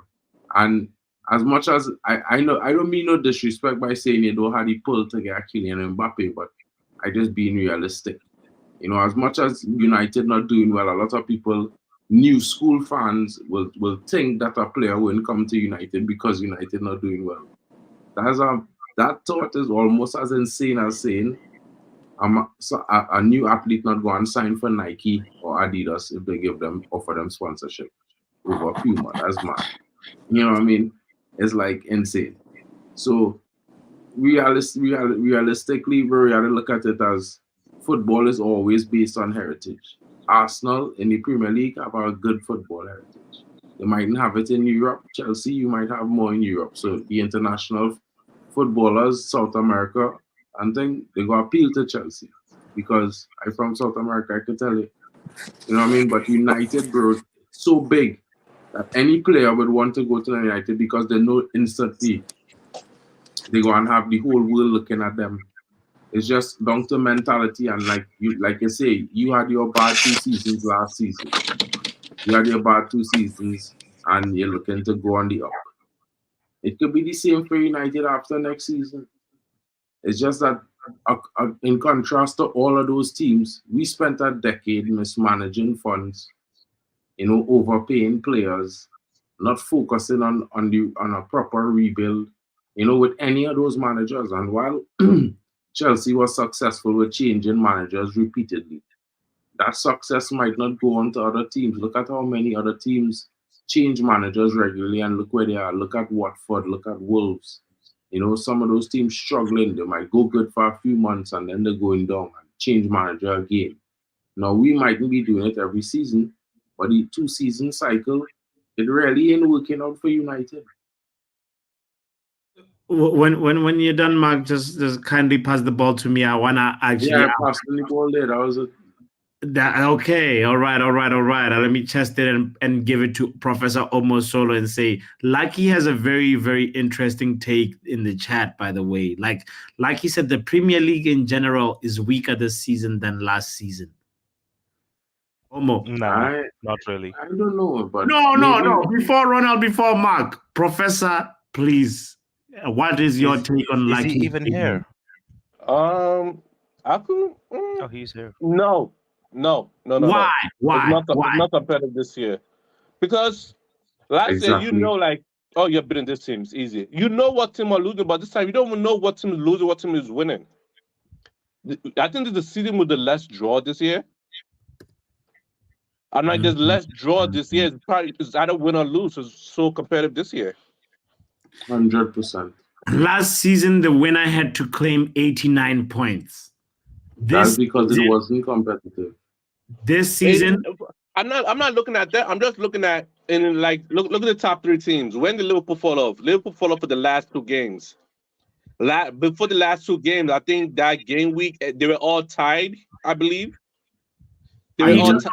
This season. No. Now I'm talking about this season, like 2 weeks ago, when they're all like 1 point away from each other, the top 3. Yeah, ish. Yeah, I mean, relegation was like 2 teams away from each other, apart from Forest. What's the thing? That stuff where they got point deducted. I didn't look. You can see right now the top 5. You can see 4, 5, 6, or 5, 6, 7, 8. Look at the numbers between each other, between them, and you see like it's so competitive this year. That's exactly what competitive mean. Looking at the Premier League this season, bro. Last season, I'm not just looking at less teams competitive. Like we're almost saying, last season had less competitive teams. That's why, you know, so the top 4 teams last season was able to clear 70 points. It was not competitive. This season to have more competition in the league. All the weaker teams have a better performance genuinely. Now, you might say the standard might not be great because you have a Premier League team in the Champions League final this season. Lots of the Premier League teams get knocked out in the Champions League and in Europa and all of those things.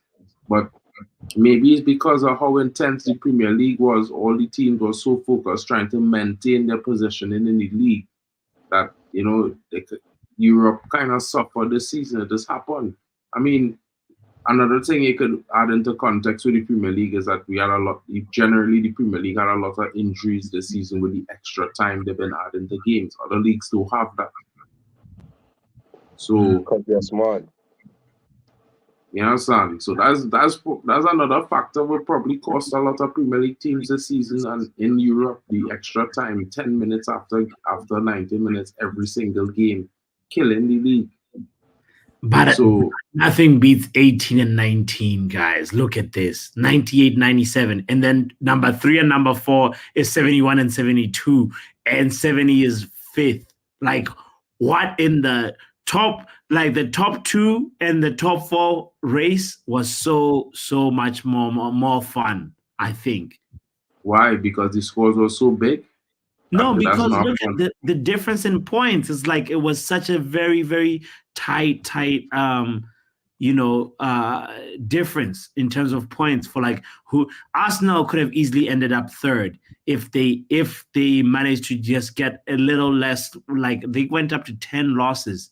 Yeah, that's when Ronaldo banged the 2 goals against them at home in Old Trafford. But you see what I'm saying, though? It's like no, but it more for me. It was more fun watching the Premier League this season than last season and the season before, because it had so many different situations where teams could have draw or win, and if you couldn't predict the league, like normally you could watch a team and say, well, okay, Chelsea go and win today. You could watch Newcastle, okay, they go and win today, but that wasn't always the case. You could say that with Man United, but 10 fixtures, and that wasn't the case. So this is why it was more competitive this season, because the big teams was dropping points to lesser teams. Now you have to also look at competition. The reason why the Premier League is the best league is because from 1 through 15 is almost is a difference of slight quality differences in terms of moments and moments of brilliance, which team you want to produce them more, who have, what I mean?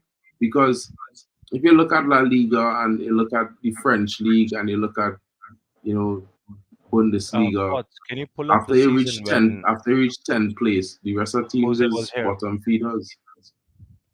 It's relegation fodder. The season Jose was here. This was what I think here. When was Jose here? Yeah. Jose was 2016 or something like that. 2015 or 2016. This second was Jose, right? This one, or was it Ole? Yeah, that's Jose. Yeah, 17, 18. Look at that. City, that's 18, 19. And then 18, 19, we dropped to 6th. Hey. That was Oli. Season. That was a mix of both, I guess. Ole and half and half. Jose. Half and half. Yeah. And how did we do the next season? And then 19, 20, we went to 3rd. Third or second the next season after that. I can't lie. If I talk about just the football enjoyment, I think the next season after this, I think I enjoyed that the most. This was the best football post. Was our COVID season? Yeah. With no fans. Shout out to Leicester. Shout out to Leicester. Quiet game. Oh shoot! That was a team that got relegated last season. Wow. Because they have a better striker than Tottenham. Yeah, and so who left here? Sheffield, West Brom, Fulham. I sat in a petition, fellas. Jamie Vardy, best English striker in the last decade, in terms of all things considered. Yeah, that's why. That's wild. That's really, really wild. I know Rush got hate for that because he loved the Harry Kane, but that was the season I enjoyed the most. Can't lie. I think this was the season when Bruno came in. I think this was the season when Bruno came in as well. Hey, Bruno came in. He was plug and play, He was Bruno didn't come in January or the season we finished it. Yeah, I think this one and the next one as well. What was the next one was looking like, bots? Bro, the Next next one one where was we finished sixth, bro. we dropped to 6th. Yeah. 58 18-month points. cycle continued. Look at that. 58, bro. 58. 12 losses, though. Ronaldo saved the day. And right now we're at what? 13 losses? Let's 21 and 2. Hey, Jesus. Bro, we win 2 games. We finishing in 6th. How many losses? That season, 2021, was 12 losses and we finished 6th. I think 13 has been the highest. So we didn't draw as many games as we did in 2021. We was winning or losing. We have how many more? We have 2 more games, right? Yeah. 3. 35. I said my judgment to the end. No, but Omo, your judgment has already proven to be right because 13 is the highest number of losses we've ever had. No, it's a rebuild season, so I just want to see how many points we're gonna end up with. Wait 1 second. I'm sorry. People looking at these records and 13 losses and all these kind of things. Omo was saying something. 1 second. I say I want to see how many points we're gonna end up with. It don't matter, bro. All those things don't matter in the grand scheme of things, you know. Because unless you're trying to build for the future, those things can't matter, bro. You must have a seasonal drop off. So Mark, do we win against Arsenal? It could be possible. We went against Liverpool when they was in the best form this season. No. You're going too far. Do we win against Arsenal? I think we could. I think we will. We have a good record at home against Arsenal. It could play a part. Players returning. Bruno in the squad. With Bruno in the team, it had goals to create, bro. Where's Chelsea? All right. Was Chelsea established here? 1976. Was it a club? Wow. The disrespect. No, it's a genuine question. Where are they? Do you see them? It might be a different name, like bro. Like Man City or something. They were Coventry City. No, they might have a different name. Wait. Or they might be in League 2. Check League 2. We're probably relegated. Yeah, there was always Chelsea though. There we go. Yeah. Wow. Toledo's in League 2, bro. The more you learn. What? That when they see, you tell men they small clubs, they can't be mad. Wolves was higher than Chelsea in 76. No, I can't lie. That's actually kudos to them because just look at how far they've come from being there to now. United get relegated already too, right? That's one of the oldest. In 77, they made it through, and then let's see if they went. I think we went back again in the 80s. Mm-hmm. Oh, there we go. 77. So you keep revisiting. When are you gonna go next? I don't know. Where's United? 10th. Oh right my now. lord. When I was on the Fergie. Who? Wait, Nottingham won the league. Bro, Nottingham had 2 UCLs. You have some respect. 3 losses, true, as well. 3 losses as well. That's crazy. And how many games Nottingham played? Forest have more 42. Champions League than Pep Guardiola. They played more matches than. So we used to play 42 games with beer and alcohol and all kinds of things, partying after the matches. No discipline, no salads, no recovery. Men was men. And now, mental health. There's not 26-year-old kids still. Now they're complaining about, No, men 26-year-old are still young. They're still youth players. Nah, bro. They're saying the biggest youth went to Japan. Lingard, he's still a youth. Yeah, son. Man has a child who's a youth. Last time I checked, when you hit 21 years of age to be a young adult, you're supposed to be making proper decisions.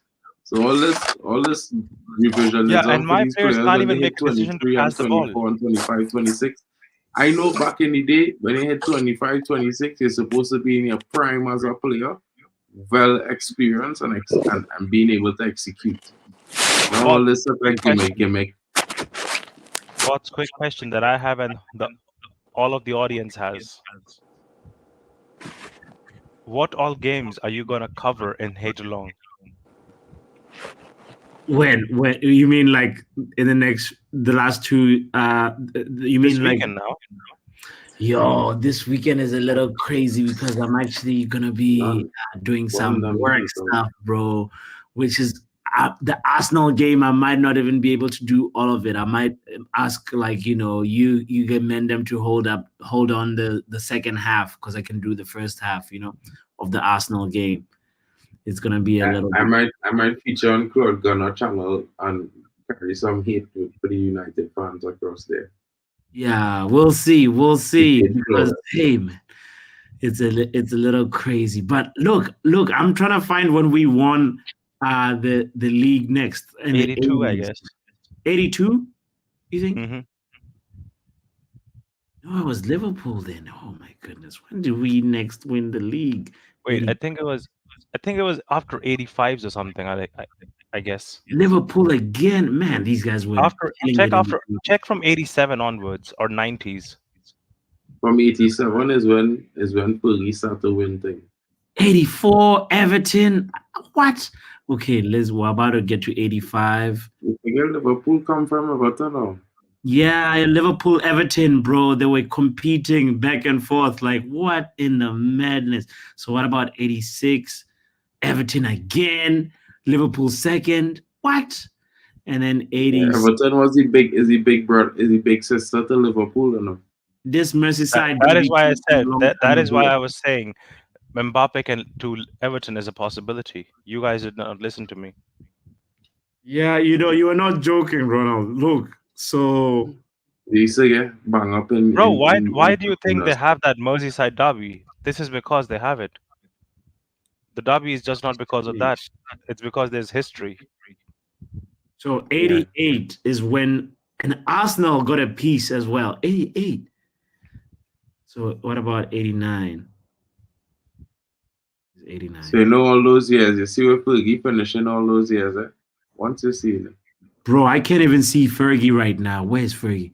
13th. Yeah. Second season. No, that's third season. Or the first season. The first season of Fergie, I think. What about 1990? I think he finished second in 1990. And then he went on finish 11 the next season. Wait, 1990. There we go. Okay. Arsenal again. Fergie sixth. It have 11 coming. Next year I think is 11. Is sixth, is second, and then 11th or sixth or 11th. See what happened when your team is not winning? You go back to the past, to revision.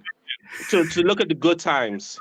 Good times. Your team is not winning. Go back to the good times. I'm not blaming you. Listen, I'm not blaming you. I do that too. I go watch old matches. Like yesterday, I watched the 99 Champions League final where we beat Bayern Munich. We are not looking at Manchester United. We are looking at all the teams that have won it. More lost in translation.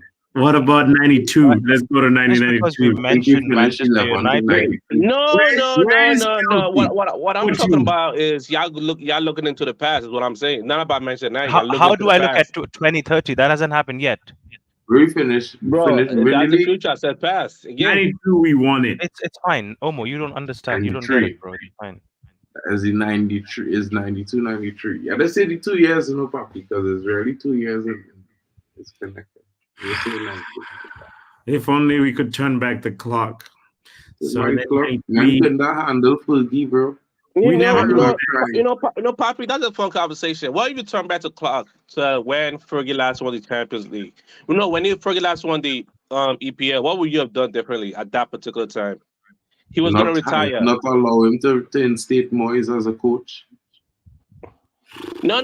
You're in charge. You're Manchester United. What would you have done differently at that time? I would have hired Carlo Ancelotti to replace Alex Ferguson. The end. What was Carlo Ancelotti at that time? Wasn't he at Madrid? He was at Milan. And Milan was about to be hit with charges and get relegated to third division. Wait, at what year did we the last one was 2012? Yeah. No, 10 years.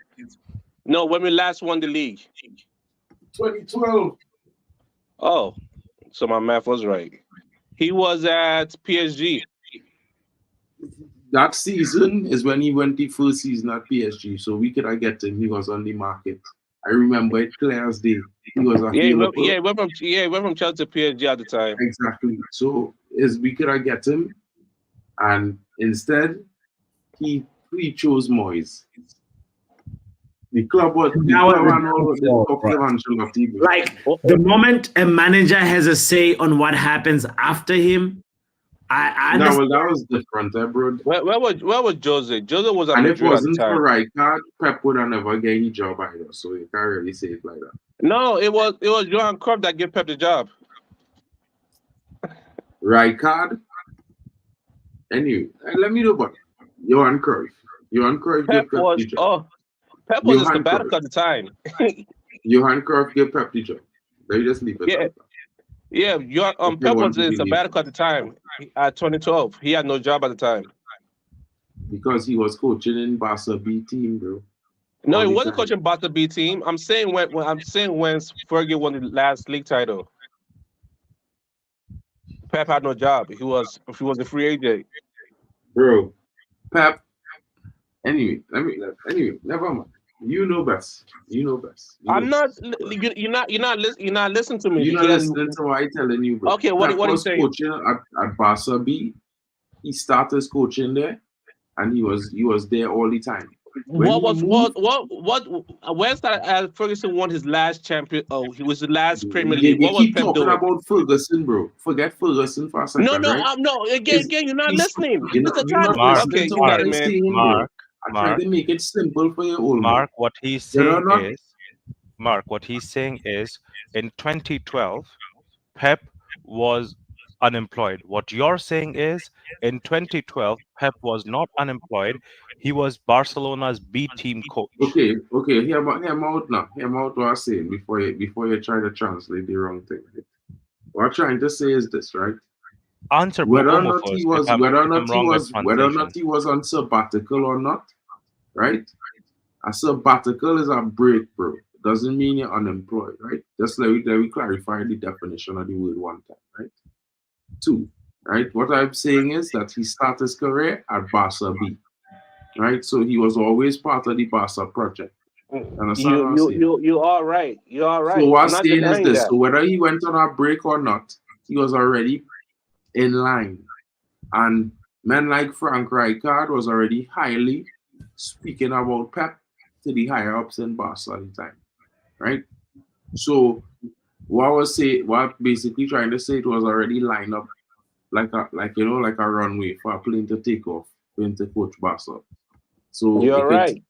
So the problem is, at the time, it wasn't popular for Spanish coaches to really come to the Premier League at that time as well, and Pep didn't really speak any English at that point in time. So it was one of those things.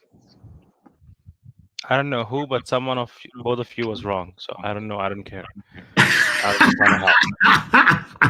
Ronald, I was like trying to figure out who's the wrong one, No, because I could see what Omo's question was, and I could see what Mark's answer was. Can you summarize it, Ronald, for because like I was trying to go like you. So basically, Omo was saying that when Sir Alex won the last Premier League thingy, Pep was unemployed. What Mark was saying was he was not unemployed. He was on a sabbatical leave, which means, i.e., he was working with the Barca B team. Yeah. But at that time, in that time, he was on a sabbatical, was not working with any team or affiliated. But he was always the plan to be Barca's number 1, because he was in Barca's number 2, and so was Jose Mourinho and all of these guys. Like all these guys were together learning at Barca itself. Jose Mourinho wasn't an assistant coach at United for a season or so under Ferguson. No, I think he was at Barca. I think If he would have been here, Fergie would have mentioned it or something. We would have heard it of it. wasn't Jose Mourinho and Carlos Queiroz was assistant No, Fergie last season. I've seen images of him being at Barca. I've never seen images of him being at United. Maybe it was just Carlos Queiroz. I know Carlos Queiroz was Fergie assistant. Yeah, No. he was. Mourinho was at Barca. Yeah, Jose. I think He the was biggest. translating at He Bath. was a I translator. think the biggest problem that we also let go of one player. I hated it, even at the time we did, but I wish we never did that. Was let go of this guy, PK. Never wanted him to Yeah, go. boy. I don't know how he come out from we academy. I've heard his interview and he was like, PK bro, wanted there was time. no way I was going to make it into that team. There was Vidic, there was Yeah, he Rio. said he wanted to leave, so the Fergie did my favor and let him PK go. wanted game time, so obviously, Yeah. he had to go. He had to. Sorry, not And I respect PK, that. PK. Yeah. No, I respect that, but I'm just saying that I wish he had not made that decision because look how integral he would have been all these years when we never had a defender. Bro, Piqué was going to leave no matter what. I mean, Those Spanish. Barca- I remember Piqué those was Barca the same with boys- Fabregas. Those They said Barca the same with boys. Fabregas. They will it go back doesn't- eventually. Yeah, it doesn't matter how good you are to them. It doesn't matter how integral they are to your team. If Barca calls, they will go. Bro, I get it. I'm just saying, what if we had him? Oh, yeah. He yeah, had never yeah. gone. You No. don't listen. That's what I'm saying. A what if, and a what if when in previous years when we were about to go ahead and sell David De Gea, we would have done a swap deal because swap deals weren't a thing at that time per se. But getting Ramos, forgiving David De Gea, and having PK, I would have done that deal, bro. I don't care. PK and Ramos as a centre back partnership after Vidic and Ferdinand. That's how you replace them. Yeah, I mean, I understand. English tax would not allow that kind of thing, bro. FFP would have come for us.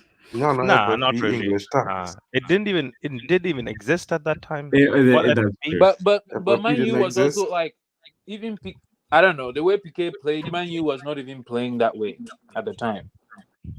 I don't think PK would have been a What you success. saying, bro? Man U at that time, 2012, with Ronaldo and them boys, right after Ronaldo leave. Now we was playing real one-touch football. We was playing quality football, bro. Mark, I'm not saying you were not playing quality football. I think he's saying PK wouldn't fit in our style of play. No, he would have. It's just that you see what I understand what he's trying to say. He's trying to say PK play well in a tiki-taka, but you don't understand something, bro. You can only play to the level of the players let that him you have say what he was available. trying to say first. One sec, hold on. Poch, go. Just say what you were saying.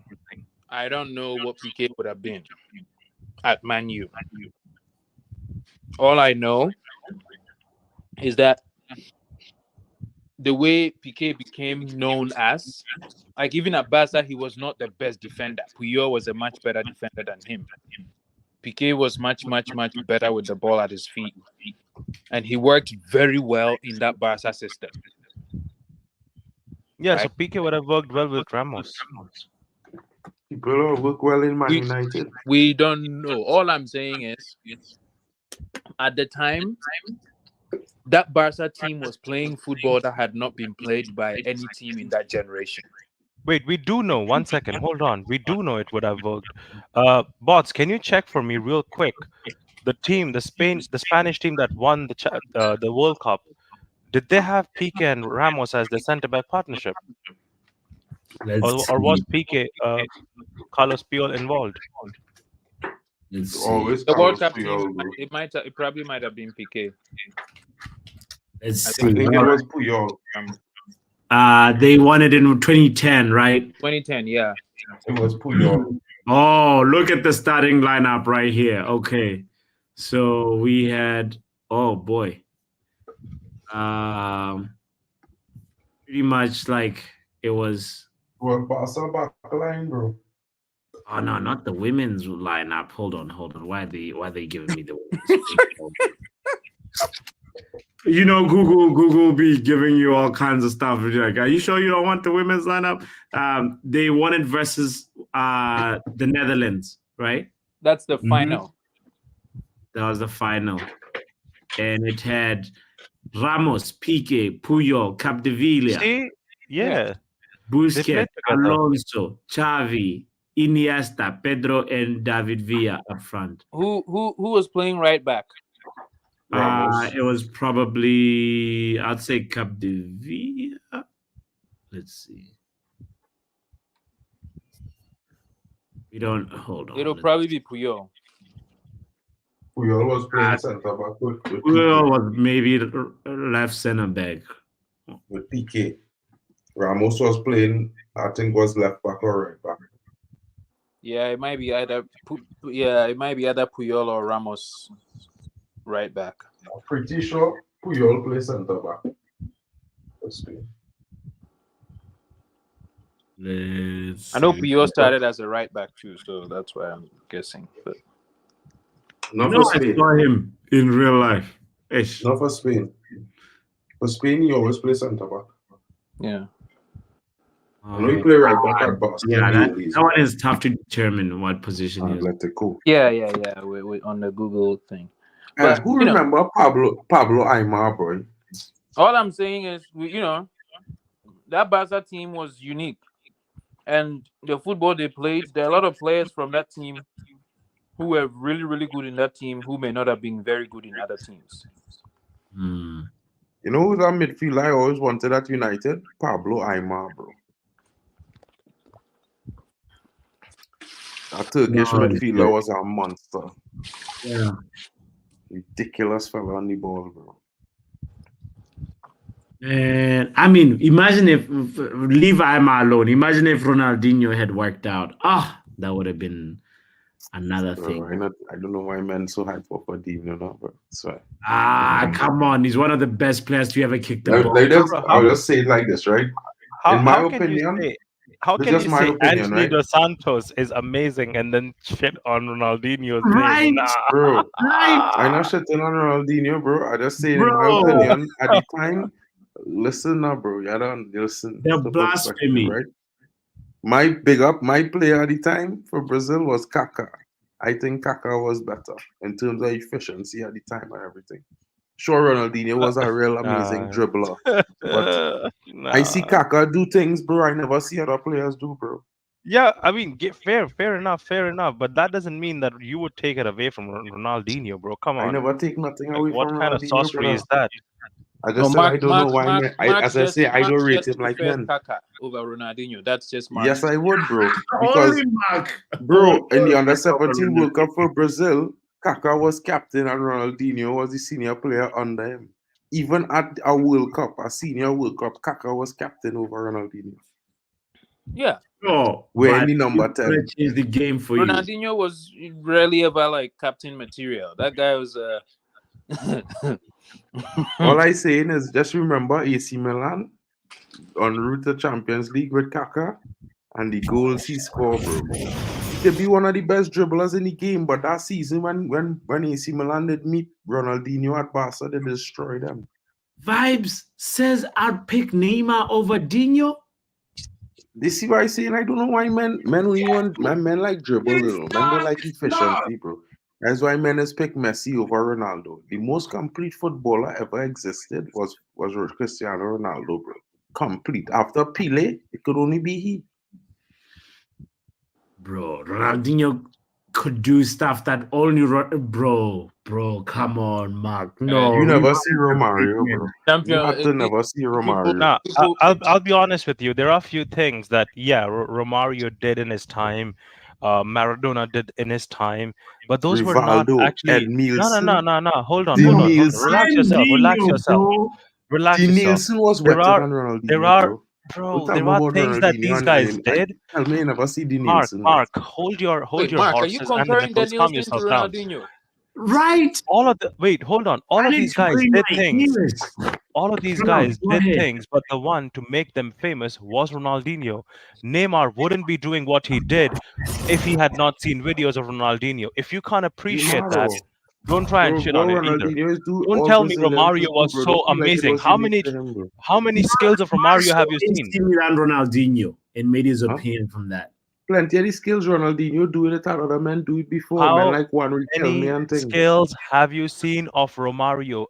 Please just tell me. Plenty. The spanner dribble that Ronaldinho is do. That's a Romario dribble. So you're gonna say? So I can say Maradona is better, no? Than who? Anyone in the game. Anyone you can name. Pele better than Maradona any day of the week, bro. You mad or you smoke? No. I don't smoke. I do coke. Now what? Had to be because Pele is the best footballer. Maradona is Pele was actually scoring up against 14-year-olds and counting them as goals for his career. Who's that? He was scoring against men who were in army and saying that, oh, these goals count. Bro, listen to me. Pele win more World Cups than Maradona. No one even has. Pele beat Maradona twice. What are we doing? Yeah, what I'm saying. Pele beat Maradona twice, right? Pele is the better player, hands down. I'll be very honest. Foot, right foot. Ronaldinho, no way to compare that. Ronaldinho was what Neymar wanted to be, but couldn't be. Exactly. Neymar is not a bit. For me, Neymar was never really it, bro. I just being honest, bro. Like it's okay, Mark. It's okay. Now I understand. When you try and support Antony, I get it now. So you don't understand. You see here what's going on with you. You like a player. You like a player. Cool. I like flair with efficiency. Right? That's why I like. And you're telling me Ronaldinho did not have efficiency. Not as much as other players. And you're asking me about smoking. Score more goals than Ronaldinho, bro. Come on, bro. Okay. Come on, man. Yeah, when you stop doing lines, let me know. Yeah, I will never do lines, bro. I look like I Caucasian. It's funny, right? That Mark is like saying, bro, like. Okay, you got it, man. They're the same side. I forget I wanted to buy Ronaldinho. That's the same Ronaldinho Fergie wanted, you know. Bro, I'm not saying he not good, bro. I never say he not good, bro. I just saying that for me in that timing, I rate Kaka over him. I just need. Can I, Mark? You know, Kaka is like. Okay.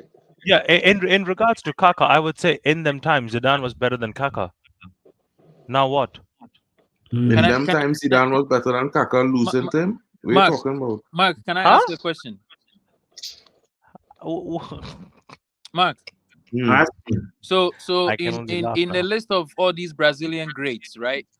The Kaká and Romario and Danielson and all the players that you're mentioning, take Pele out. Where would you rank Ronaldinho? Top 5. But like where in the top 5? Yes, no, hold on. You'll be like 5th. Ronaldo first on the list. If you're taking Pele out, then R9 is number 1. Put Adriano above Ronaldinho. Watch. What? Adriano? You mad? I would actually put Adriano above Ronaldo. That's the kind of madness it is here. Mark, it's not madness. Let me give my list before you all stop. Ronaldo. Ronaldo would be number 1 for me. Yeah. I'll probably put. I'll probably put Juninho at number 2. Wait, who? Juninho? Yeah. Free kick guy. Yeah. I'll put Juninho at number 2. Midfielder. Yeah. Yeah. Okay. I'll put Juninho number 2, Rivaldo, Kaká, and Ronaldinho. Wow. And can I ask a question? Like what criteria are you using to rank them? Like in your mind, what are you using? Because they are all different positions, right? So in your mind, what did they deliver for the teams they play for in Europe where they was playing and things? Okay. I feel like at Lyon, Juninho was still a better player than Ronaldinho when he was at Lyon with Juninho. Mark, is Antony 6th on that list? No, bro. Calm yourself now, bro. Antony not in the top 20 yet. You'll get there, though. Yeah, top 20? Bro, he's not even top 50. I mean, that's according to you because you don't know, you don't see the talent, but as you know, cool.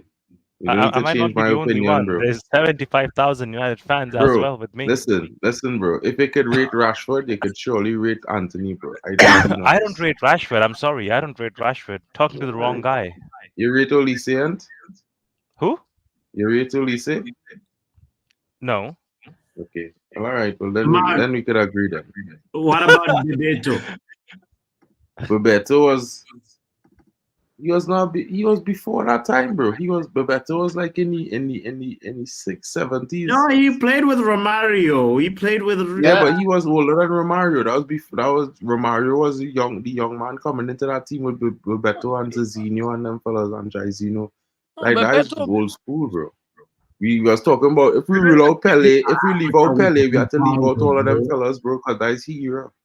No, bro. Bebeto played with Roberto Carlos and all those guys. No, bro, but Bebeto was and Bebeto Dunga. last Yeah, season. Dunga, Cafu, all those guys. Yeah. Right, but Bebeto was old at that time, bro. Yeah, but because he Bebeto was still playing. was the captain before Dunga become captain. And how old Dunga was when he become captain of Brazil? Yeah. How old? But he was still playing though. I mean, but come on, bro. In his best years was behind him, bro. All I remember is Bebeto coming to South Africa and scoring a goal that all the kids were trying to do. We were all trying to recreate the Bebeto goal. And it was the scissor kick. Like, he just like, bro. I wish we actually had him at our club. At one point, I really wanted the guy, Roberto Carlos. We don't never get him, bro. Like we had Gary. No, I mean, I'm just saying that those at Brazilians, one point, the Brazilians always go to Spain, man. No, I get it. It's more about our culture thing, bro. It's like no, I get. I'm just saying that it was a kind of a dream for me that just to kind of see that guy in a United shirt. I've had that with a lot of Spanish players. Roberto Carlos, I would say Sergio Ramos was one of them as well. By the way. Huh? Brazilians are Portuguese, they're not Spanish. Yeah. I know. I'm just talking about the Spanish league in general. Like few players from that league I wanted. Like Ramos was one of them. Roberto Carlos was one of them. Who else? You just wanted the real. I also wanted Xabi Alonso as well. I also wanted Xabi Alonso. You just wanted the Galacticos. No. Xabi Alonso wasn't a Galactico. Are you mad? I don't think Xabi Alonso was that good though, but he could have passed the ball. He wasn't really that good. At the time, like when he came to Liverpool, if he had signed for us, would have been a lot better. Nah, he would not fit our style, bro. He's not our kind of style. So Mark, Man United players have a certain style. Is that different kind of attitude and vibe? I mean, I'm not saying he's not a quality player. Like you see, people don't get me wrong. There are plenty players who are quality players. But for other teams, you're talking about at the time how we were playing. Even at the time, Xabi Alonso was never a Man United style player, bro. Never. No. He's a quality player, but he was never a Man United style. Like, if you know Man United style throughout the years, he don't fit that style. There's no way he fits into our team. That we never had a midfielder. No one is talking about the style of play or this, that, or the other. It's just have you seen Marvel's that What he wanted If? the player on the team. Have you seen I don't watch Marvel's What If? Yeah, that's the problem. That's the problem. You're a DC fan. That's the problem. Those are the kind of issues you have. We have real superheroes, bro. We don't avenge after losing. Real superhero. Where did you see Superman? Where did you see Superman? Superman, a guy who wears a guy who's dumb enough to wear his underwear over his pants. Right? Yeah, but at least he don't lose and then cry. A guy who thought his disguise could be wearing glasses. He really thought wearing glasses would make a difference. And fight amongst himself. Jesus Christ! Get over it, bro. You're just a DC fan. Come on. Get over it, you don't even talk to you guys anymore. Fake heroes. There's no like superheroes DC, in Marvel. DC United, Ronald? What do you mean DC? No, DC. DC. Like DC comics with Batman. Real superheroes that have saved the day in our See, again, guys dumb superheroes. Batman did not know he has to wear his underwear inside the pants. Superman did not know it. Name one time the Avengers ever saved the day, bro. Name one villain didn't beat the Avengers. Name one villain didn't beat up Spider-Man. Name Okay, one before you villain. go to They Spider-Man, didn't I'm beat curious every what single Ronaldo's hero favorite it have player. in Marvel. Can I please, Mark? Yeah, go ahead, Push FC. Mark.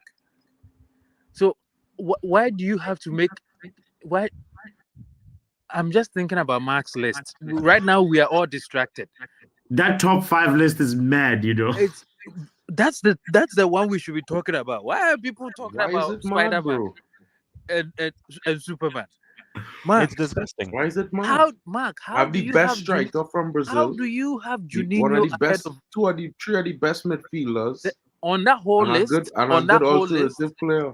Mark, on that whole list, only Ronaldo comes close in terms of ability and impact. What? Yes. Bro, you seriously undermining Kaká, bro? I'm not undermining Kaká. Kaká is a fantastic player, one of the best to ever play football, one of the best. Still does He was not not clear of Zidane. Sorry. Still does not make Bro, him. Zidane was done retired already by then, bro. What you talking Yeah, about? I'm just saying he wasn't clear of Zidane. Sorry. Mark, do you understand what Ronaldo? Start Real Madrid in the corner with Zidane, bro. When AC Milan beat Real Madrid, what 3-1 or something like that?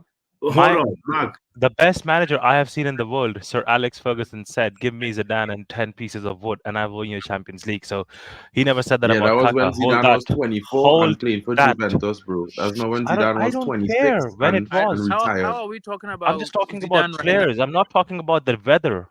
Mark vibes. Mark had Ronaldo, Nazario. He had Juninho. He had Rivaldo. Rivaldo. And Ronaldinho. And Ronaldinho was 5th. Who was 4th again? Kaká. And then Ronaldinho. And the rest of the 10 had defenders from top Brazil. 5 Brazilians to ever kick the ball, aside of Pele. We're not talking Pele. That's why Pele era, because of the Livo, Jairzinho, and all them This man is concussed like his manager. and Socrates and them. He's concussed like his manager. I'm not I was concussed, silent. bro. I'm the man say leave out Pele, so I leave out Pele era, bro. All these How like concussed? Ronaldinho. Ballon d'Or Ronaldinho, and I think he's not good enough. Everybody in that list win a Ballon d'Or, you know, King. I know if you know, you know. I lost the point when you said Juninho. Like, Juninho is by far my favorite midfielder, but over Ronaldinho, I beg. And Xabi Alonso. Hold on, do you even know what Xabi Alonso play? That role is Bro, Xabi Alonso was good where he play and where he play. He was not good for everything. And in the time when Xabi Alonso was good, Paul Pogba was still better. That played in Real Madrid.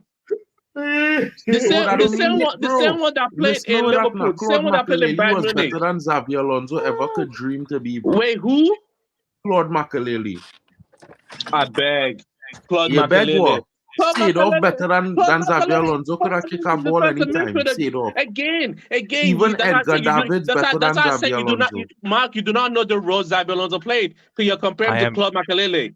I am absolutely loving it. Had no that role Omo is on my side. Bro. Let's go, Omo. You're on my side. Let's go. Had no role in midfield. Claude Makelele couldn't play better than Xabi Alonso. Wait, no, you're going too far. Don't go too far. What role does Makelele play? He played DM. He played attacking midfield, right wing, left wing. What role does Xabi Alonso play? Wait, hold on. Can't play no role in midfield better than Claude Makelele. No, you think you're not answering my question. What role does Xabi Alonso play? Center midfield. Okay. You're comparing DM to center midfielder. Everybody, this is your answer. Thank you. I'm gone. You didn't hear what I said. I said Claude Makelele is a better DM, a better CM, a better right M, a better left M, a better attacking M. He better all wrong in midfield, bro. All wrong. Mark, that's not true. Man just left. That is 100% true, bro. Mark, that's not true. Bro, let's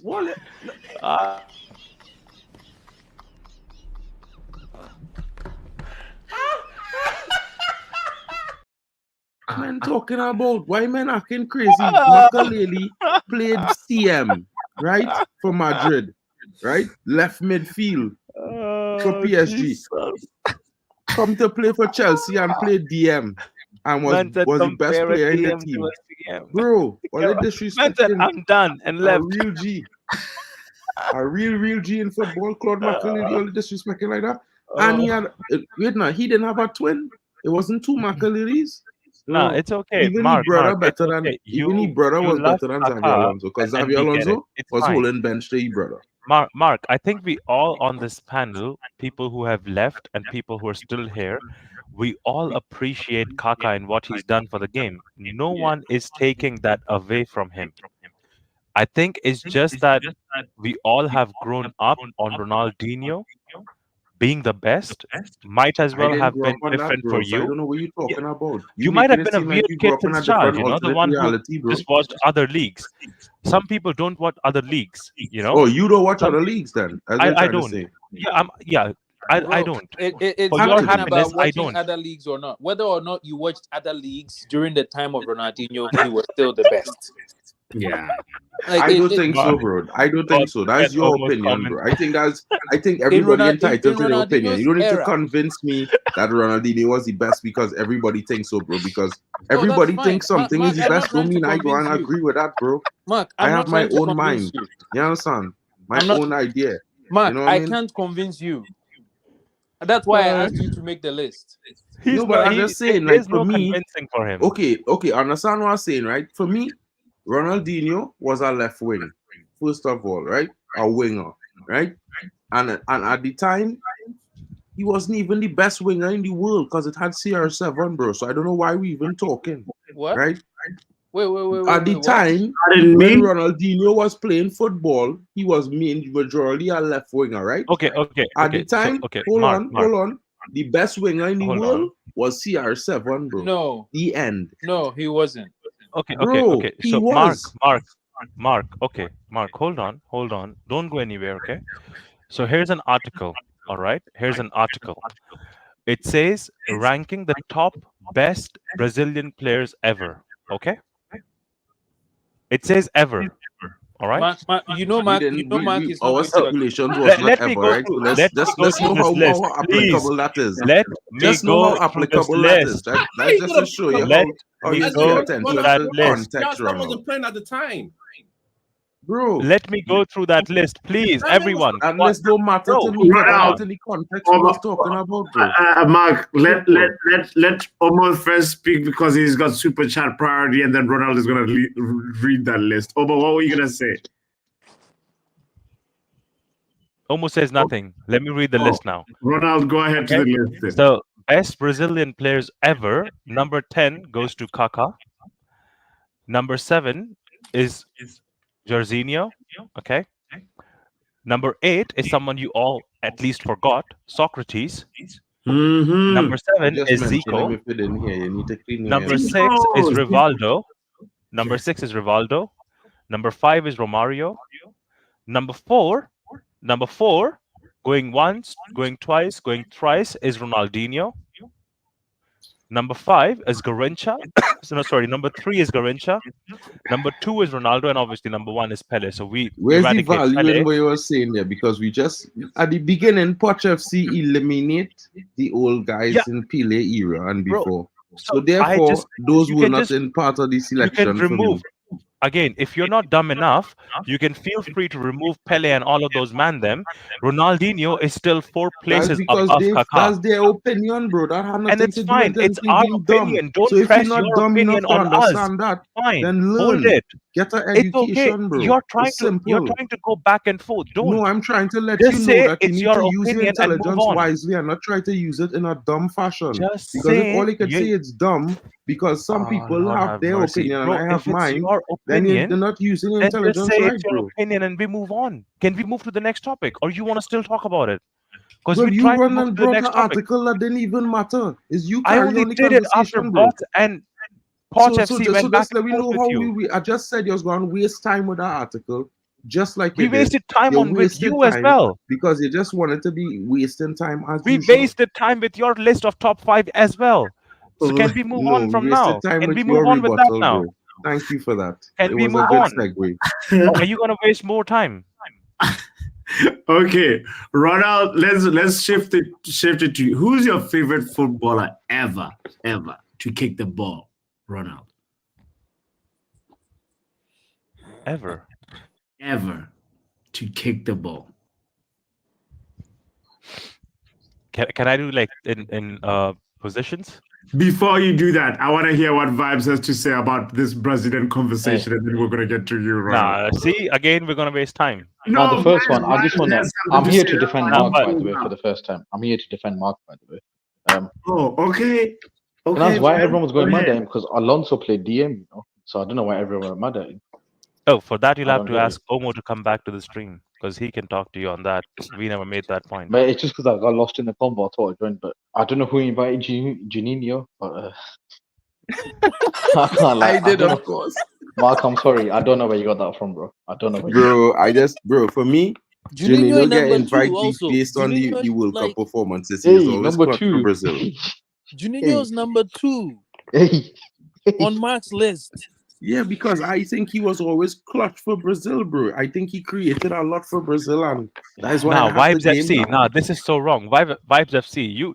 Are you trying to scam us? How can you come in with chest and say, I'm here to back Mark, and the next sentence you question him? I didn't know Juninho was number 2. I can't lie. I didn't know he was number 2, bro. I thought he was 5th. I'm like, all right, his 5th is still mad, but number 2. Bro, how can you Brother. not have Socrates in that list? Because Socrates was No. before I Pele. Number asked 2 him is to pick crazy. Pele and all those. Oh, okay, fair enough. With that logic, I agree. Okay, Mark, allowed. Exactly. But still, Now bro. you understand what we're saying. Because when you take out the list with Pele and all them boys, Bro, put it kind Juninho of getting at a little number bit 2. tight now. Put And Juninho at in my number top, 2 and put Ronaldinho my at top number 10, 5. I have 5 defenders, so I couldn't put them in the top 5 now, bro. That's just my It's luck. okay. It's okay, bro. It's okay. But yeah, Bots, you were asking me, can I do like all positions? No. Just one. Just Pick one. maximum Yeah, 3. I'll- Just one. But Maximum 3. I'll give you a striker, midfielder, and defender. Would There that we work? go.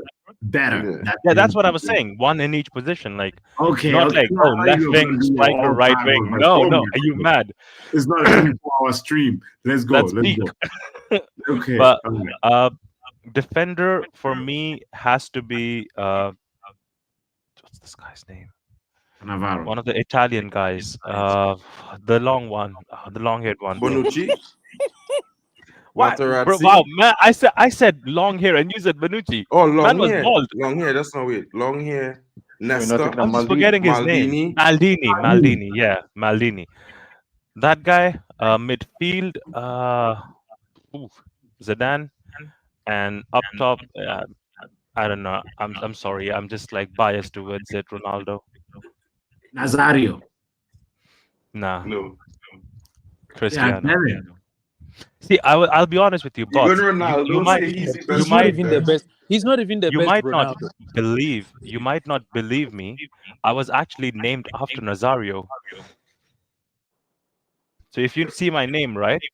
Yeah. The O is missing because of that. Like my dad just wanted to take that O away and just give it as Ronald. Wow. But I was named after the World Cup when they won the World Cup. And the only reason Poch FC, the only reason I gave Ronaldo as Cristiano Ronaldo over Nazario is because of the longevity. I can't take away 15 years. I get it. Nazario was just a beast in his own self, and Yeah. at that time he was just Nazario beaten was up just by. fortunate with He injury. and I'll be honest with you, he wouldn't be injured if he played in these times. You see, like these times are much convenient for players. Like the Sports medical science is developed. and They the would have sports taken sciences, care of and him now. at the same time, the tackles are not like at that time. Players were getting tackled, 2-footed tackles, bro. Mm-hmm. Ronaldo. Caribou West was playing football at that time, man. Like Nazario was coming off the field with at least 5 tackles, like on his knees. And that was the time that he played. So I agree, he's amazing and everything, but I'm so sorry, bro. It has to be Ronaldo for the longevity, for what No, Ronaldo for what and he's Messi, given to me. Ronaldo and Messi are different. Yeah, species. phenomenal. But there's one guy. There's a guilty pleasure in there as well. Pause. But there is one guy who I just absolutely loved, Roy Keane. I don't know. There was just something about that guy. Like Nah, bro. the way he conducted himself, the way he was. Oh man, that's real sympathetic vote, bro. Roy Keane was just the guy. Like, like the way he conducted himself, the ethics he had, and he's always stood by it. So that's just me. You guys can give yours. It would Let's be go around. Let's go around. I'll give mine and let's just try and not question each other's choices.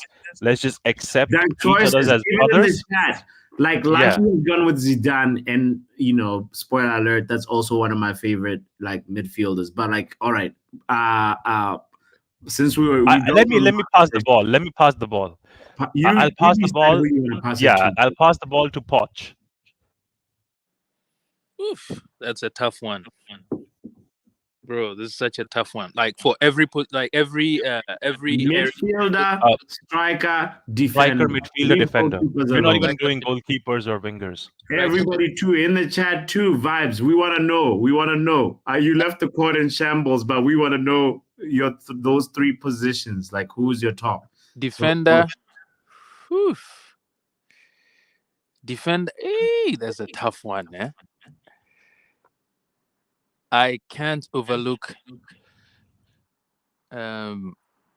conceding 15 Premier League goals in a season. Of course, he's gonna take it there. It would have to be John Terry for me.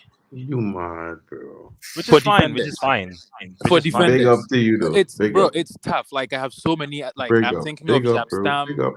I'm thinking of Japstam. I'm thinking of Maldini. I'm thinking of Roberto Carlos. I'm thinking of so many other like great defenders. But John Terry getting above them, man. Poch, there's a good shout for Ashley Cole no as well. Room for Ashley Cole, yeah. You know why Mendes ready? Like Dani Alves, Cafu. Like yeah, I mean, if you're if you're going with defenders, that's what I'm saying. Like for me, the reason why I went with Ronaldo, just to cover up, because I know it sounds mad that I went with Cristiano Ronaldo. Yeah. But just to cover up is because his left foot has more goals than Thierry Henry's career goals. His left foot. You know what? I'm going to make an even more controversial choice. For defender, I'm going to change my mind. Oh, you're changing from Terry? Okay, go on. I'm going to change my mind and choose Sami Kufuor for Bayern Munich and Ghana.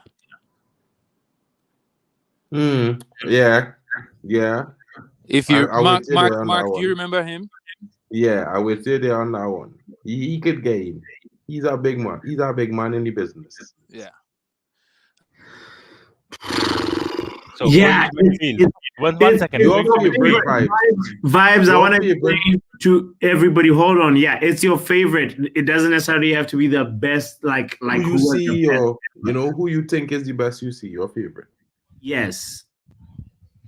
Let's go midfielder, right? Because I want to know who's your favorite. I want to see Poch's midfield. We had the defender now. Let's hear the midfield and the striker. Three positions.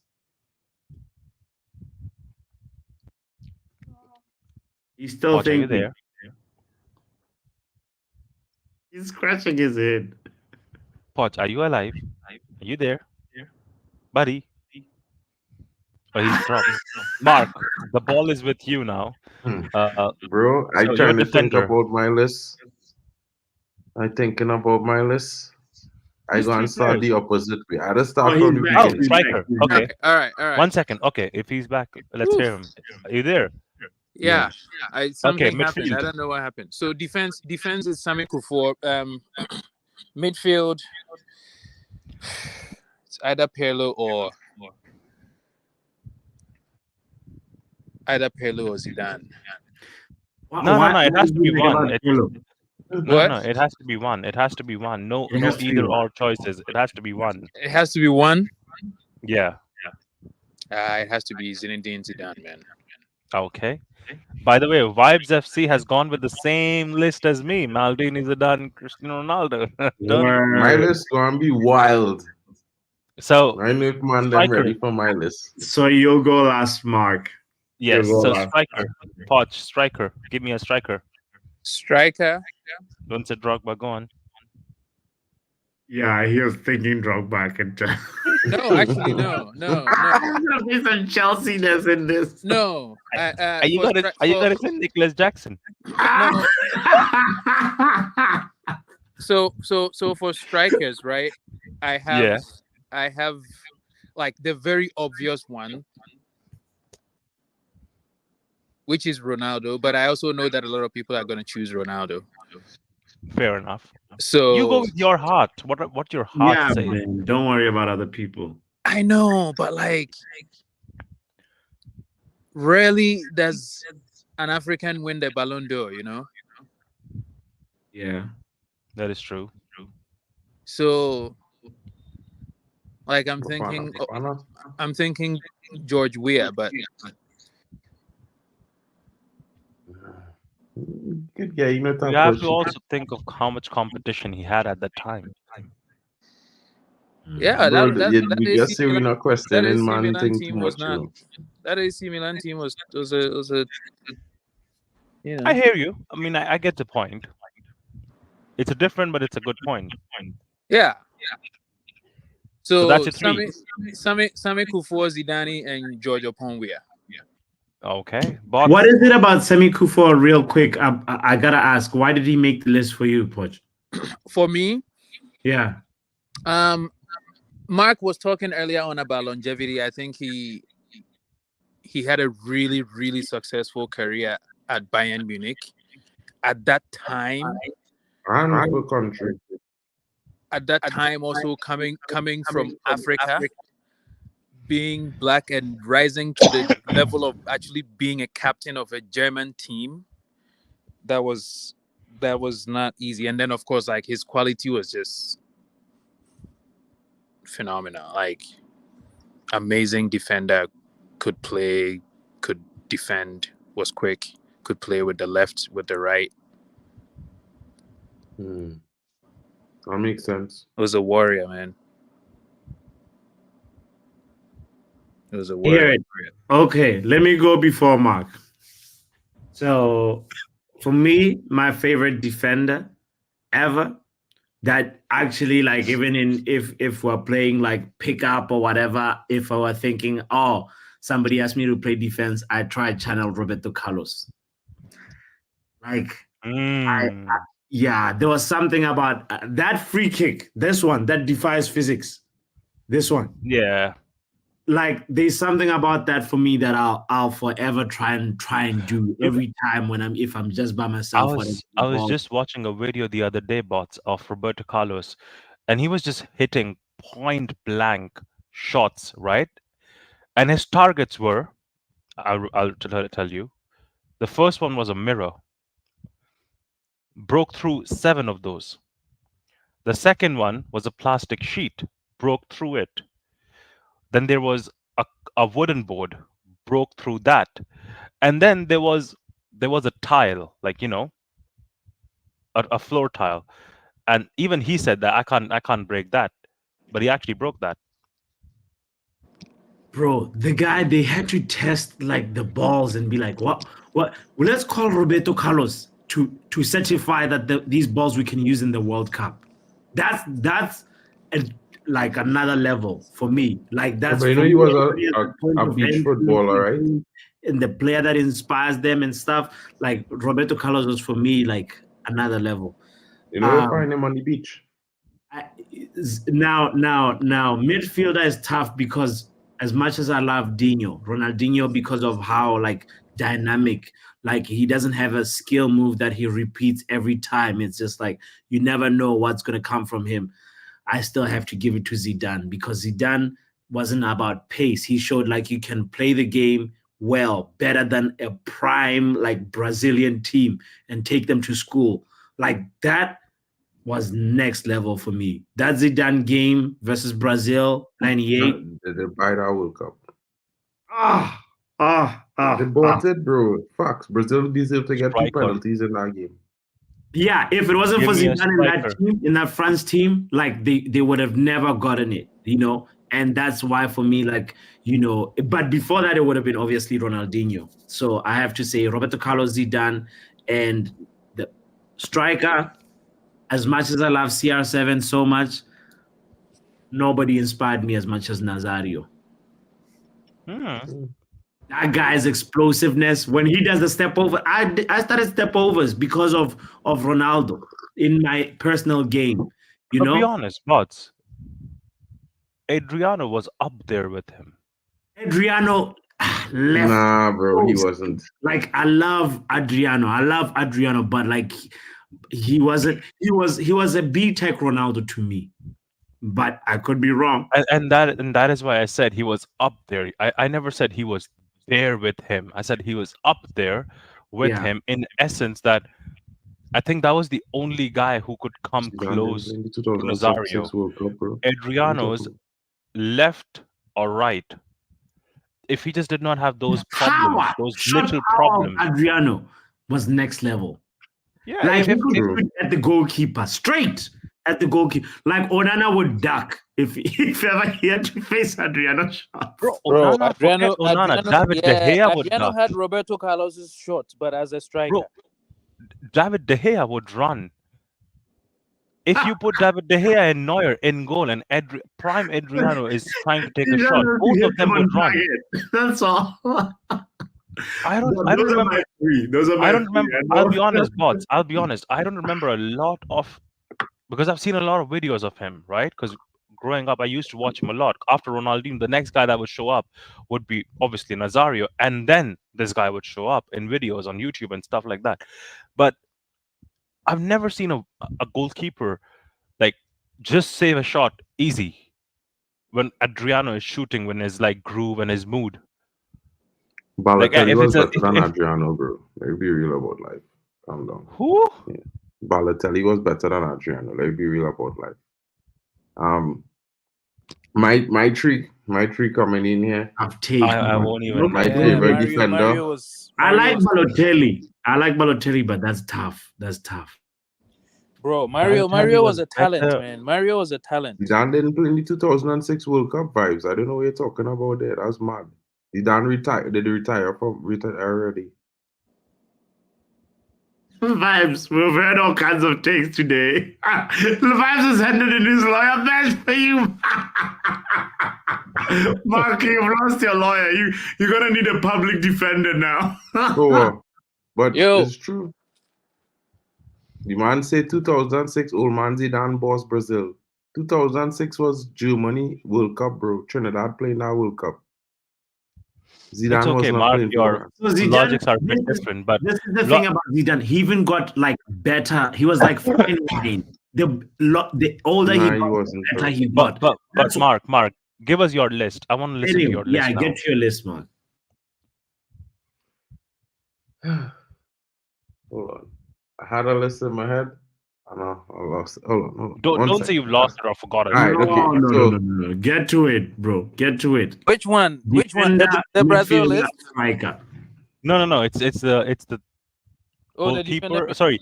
Yeah, defender, midfielder, and striker. Me, I've changed my striker to Roger Milla. It's okay, but now it says Mark's turn. It's Mark's turn now. Please. I'm going to change my mind every 2 minutes.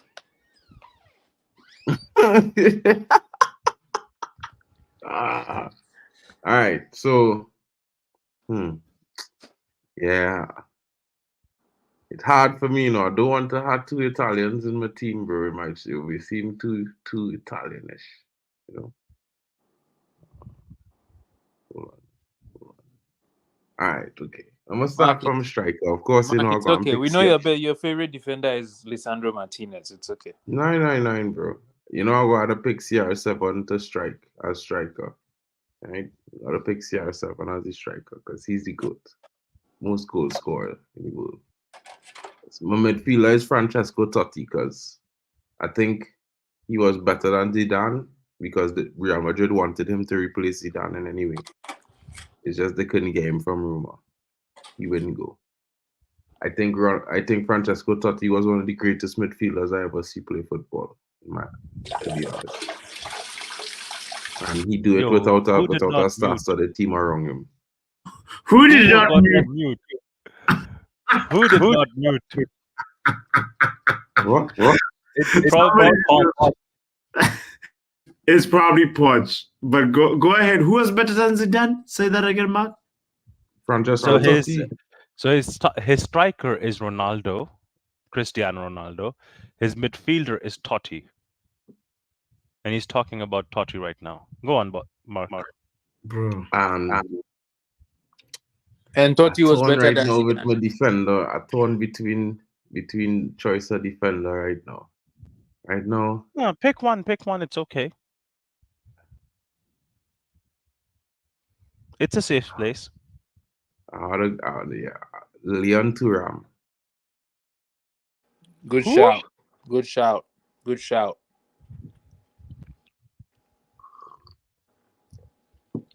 My disappointment is immeasurable, and my day is.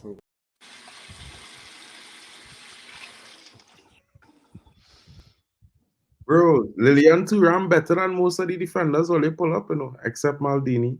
So I know what men talking about like the surprise. No, I told Maldini.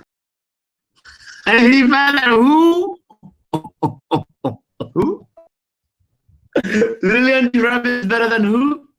Bro, Lilian Thuram better than anybody but Maldini. That's all they pick so far. Mark.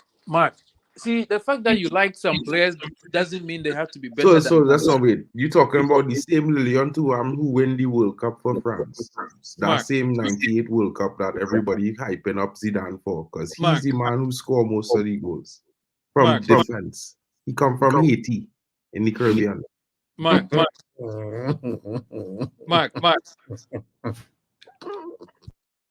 You see, when I said Sami Kufuor, I did not. The fact that I like Sami Kufuor and he's my favorite doesn't mean I have to say he's a better player than Nemanja Vidic. Nah, but Lilian Thuram was a big defender, bro. He win Real titles with Juventus, bro. But you don't have to say he's better than anyone Okay. except Maldini. Okay. A new game. I have a new game, guys. A new game. Okay. I have a new game. Hold on. Guys. Lilian Thuram is a big defender, bro. No. Forget that now. I have a new game now. Okay. You have to give me a striker, a midfielder, and a defender you absolutely hate. Okay? Let me go first. You're still going last because I know you're going to mash it up. Let me go first one time now. Okay, you go first. Okay, you go first. Quick. Defender, striker, midfielder, absolutely hate. Steven Gerrard, midfielder, hate him. John Terry, racist. Hate him. Lionel Messi. Propped up, souped up with drugs. If he didn't take drugs for two extra years, he probably wouldn't be the player he was. So the fact that people say natural God-given talent, that will sit well with me because it wasn't natural. I hear you. Hormones did that. I think the midfielder is kind of emotional, but I hear you. Bro, I hate Steven Gerrard, bro. That dude. No, I get it, bro. I get final it. goal to draw United in some years that cost Chelsea to win title and Arsenal and bro. Hate him, bro. So who are you passing the ball to, Mark? Who goes next? Poch. I'm gonna go last, so Poch. Okay, Poch, are you there? Can you hear us? Is the washroom break done? He's gonna wipe. Yes, sir. Okay, Bots, you have the ball then. So wait. Okay, Poch is here. Your wipe's done. Okay. So Poch, after the wipes are done, give me the defender, midfielder, and striker you absolutely hate. That I absolutely hate. So just to give you context, Mark's list is Mark hates a striker. Who did you hate, Mark? Mark, I think I heard Mark said he hates Messi because Messi. Messi because he hooked up on drugs. Yeah, Messi he hates. He hates Gerrard and defender John Terry, your guy. So please, Hate the racist. Defenders I hate. Oof. Bitch. Let me do strikers do it first. in any way. Yeah, do it in any form. Chicharito I absolutely hate. Chicha, what did he do to you? He would never stop scoring against Chelsea.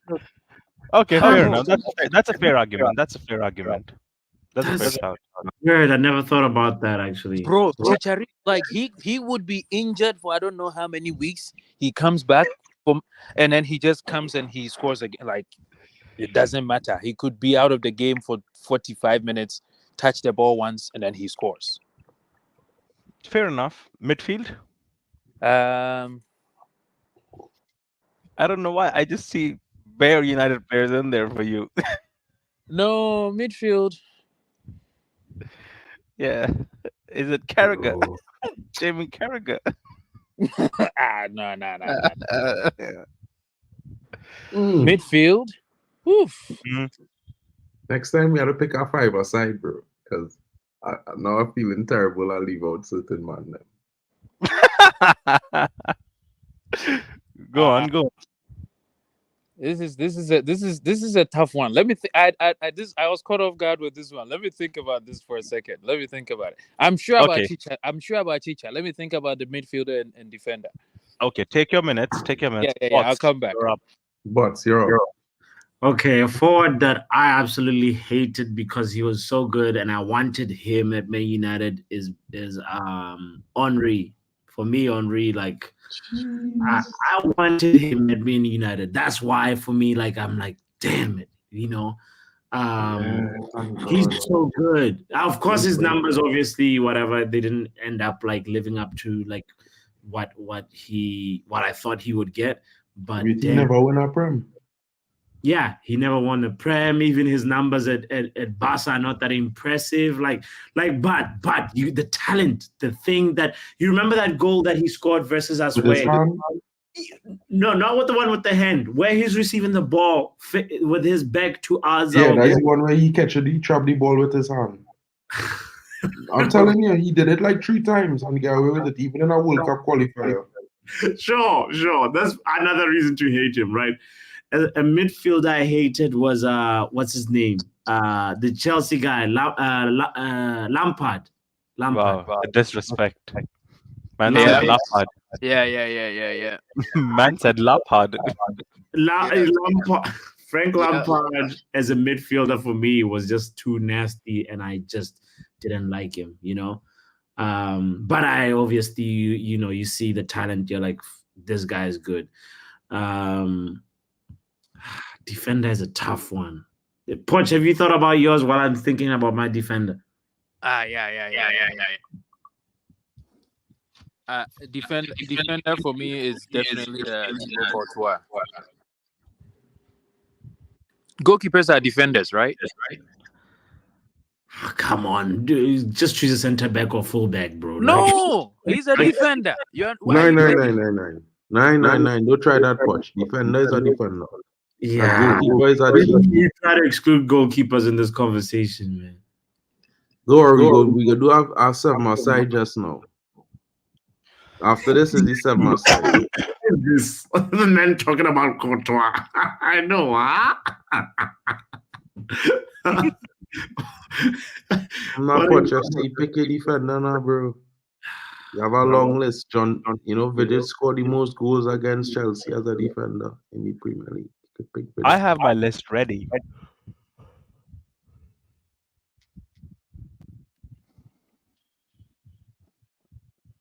Who are we waiting for now, by the way? We're waiting on Poch. Bots, are you done with yours? I think defender that man, that's a tough one. Okay, let me give you mine, okay? That might help. Go ahead. Like Carlos Puyol.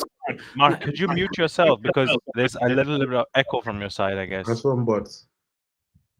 Is it from Bots? Yeah. Now it's good. Okay, now it's good. Yeah. So the striker, okay, I'll give you two strikers. Okay, one is a hatred. The second one is I wanted to just throw him out, right? So I'll give you that list, and then I'll give you the fourth striker. So the first striker was Luis Suarez, because he was absolutely racist towards Luis Evra. Yes, I hated So that Luis guy too. Suarez, I And his hated him. celebration, And Ronald. even at Barcelona, I just hated the guy. Never rated him, And never what he liked did him. in the He World used Cup to in South fight Africa. Sorry, people, I agree this, with that, you so much. So Luis Suarez, that was my first. The midfield, I hated. Uh, I actually had it in mind. I just forgot. Yeah, okay. You know what? Vieira,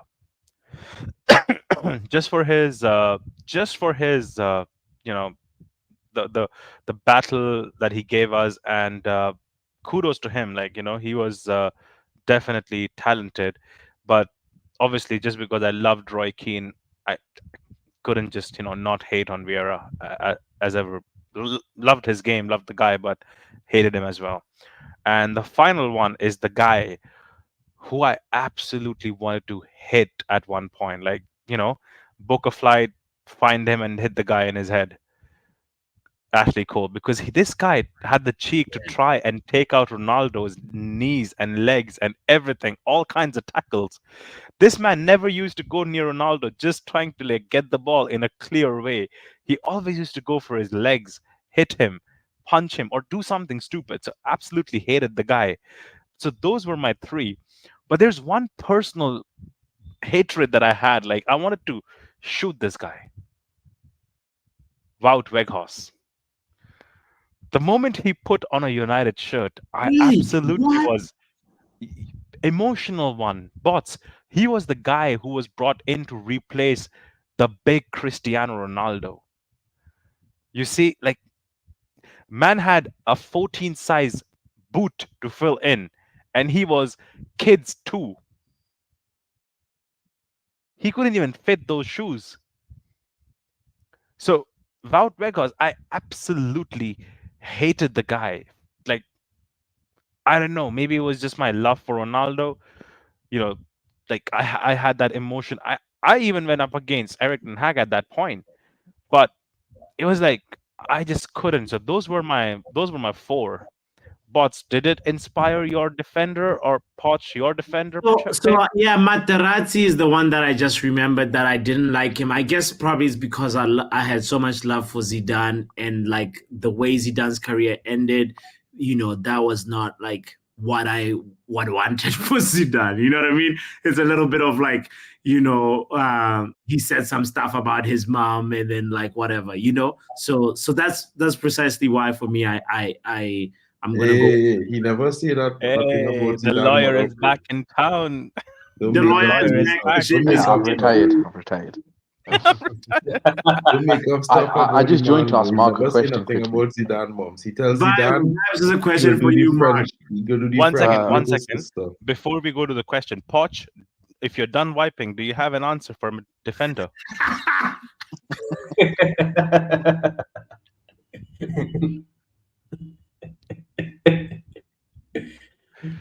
Well, I I think looking good. Poch is still wiping it off. Vibes. You have a top Vibes, three. You go have a with your top question, three bro. players you hate. Oh no, Mark, I was gonna ask. You said Zidane they played 2006, yeah. Gosh, So I when did forget he he had butt, bro. Come on, man. when did he retire then? All right, after that, because he couldn't live the shame of headbutt in Materazzi in the final. Anyway, we not Top talk three, about the French players now. They're all cocks. I hate Robertson. I'll say that one. First one I could think of. Wait, Robertson from Liverpool? Yeah, can't stand that. He's not even hate-worthy, bro. Nah, he is to me. He He is just to like a John McGinn for me. Not hate. I hate them, but they're not hate worthy. I can't think of a defender I hate. Use your obviously hate on striker. Van Dijk vibes. Why Robertson? Like what? Nah, Robertson. Nah, striker obviously Suarez. Yeah, Suarez. That was a good shout, Ronald. Suarez. Even the celebration too. It's just like okay. What about your midfielder? I wanted to punch Suarez in the face. I don't know. I'm a big Di Maria for my midfielder. Di Maria, really? Yeah, I'll take him. Yeah. Honestly, yeah. The way he left was and tried to get Rojo to leave the club as well. And who's I your did like the striker, way he vibes? left. I did like the way he Vibes. left. Who's your Yeah, defender? but we should never buy Rojo, to be fair. Robertson. Robertson was my defender. Oh, midfield. I put Di Maria in there if he counts. Okay, so you're left with. Okay, so you're done. You're done as well. Okay. Right. So here the next list. We bringing in Sachev. Where's Sachev? He there? Sachev. We got So two you had to questions catch for up, you. right, Kenny fan? You had to name 3 of your favorite players, 1 in defense, 1 in midfield, 1 in attack. Any 3. Any one defender that you really like over the years, any one midfielder, any one striker. Yeah, okay. I would have actually for defender, I would have loved to say John Terry, but the one Chelsea player that he just loves to pretend himself to get fouled. It's literally David Luiz. This guy's a cheater, man. David Luiz. Oh, you're doing the hate first. You're doing the hate first. All right, cool. A striker has to be Luis Suarez, especially doing that 2012 season with Evra. I remember that.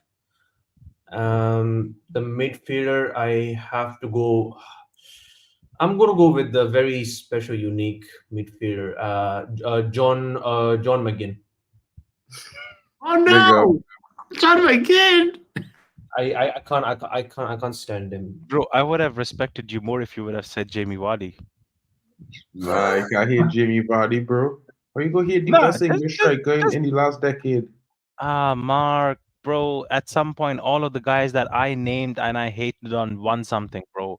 I'm just talking about pure shithousery. Like Emmy Martinez can be up in that list above John McGinn. Like, I'm just saying, John bro. I McGinn think like I like stop that about best English striker. Stop that. Actually, you know what? Bro, he is, bro. You know why I disagree with you, Mark? Because you use trophy logic, but then you say Greenwood's better than Foden, and Foden won a treble. So I mean, he wasn't integral to the treble. Why? He was though. No, he wasn't, bro. No, because you know why, Ronald? He uses trophy logic when he suits him, and I don't understand. No, but why? Don't bring up Mason, please. Oh shit! Sorry, my bad. I forgot. Yeah, this was an MG free stream, bro. It's gonna be a long conversation. What about Carlos Tevez? No, Sasha. No. Hold on. He's a good show. Wait, Sasha, what's your 3 then? Defender again, please.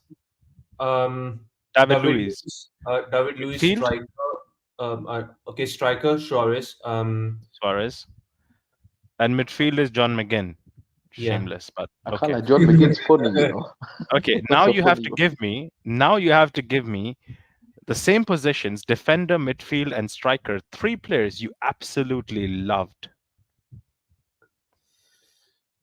Midfielders. Midfielders for me. I like Yaya Toure. Okay, not a bad one. Okay, cool. I'll give you that. Beast. Yeah, he used to be a beast. Defenders. There was bias aside. Rio Ferdinand. Bias inside, but yes. What else is left? Is it like strikers? Yeah, forward. Okay, can forward. be a striker or winger. At this moment of time, that I want in this summer, or it could be next season. Nah. Sashev. We're talking about all time. All time. Yeah. Are you not listening to questions, bro? All time. Okay. You were gonna say Ivan Toney. Yeah. I was about to. I wouldn't say that. No, I was about to book my flight to Australia and come punch you, bro. No, I wouldn't say Ivan Toney. Come on, man. Yeah, don't put Sachev down like that. He wouldn't say Ivan Toney. We know Ivan Toney is terrible. Okay, You would be jailed for betting on your mans. Ronaldo. That's a standard answer. The GOAT. The GOAT. Okay. Yeah, Brazilian or Portuguese? Portuguese. Get out Technically, of they're here with both that. Portuguese, but That's the one. I was just But, checking. but get out of I here with that you guys are question. CR7 FC, you know. I was just checking. technically they're both CR7 Portuguese. FC Papi. lives for life and beyond. Don't ever chat to CR7 FC, bro. Fernando Torres was another good shout. Yeah. Did we hear Vibes' list, the hated and the ones that he liked? I think Vibes. I think he gave the hated one. He never gave the liked Yeah, one. I think I did in the comments. Yeah, he did it in the Oh, comments. he gave the like. He gave. Ronaldo. Yeah, I actually, remember Maldini, Zidane, and Ronaldo.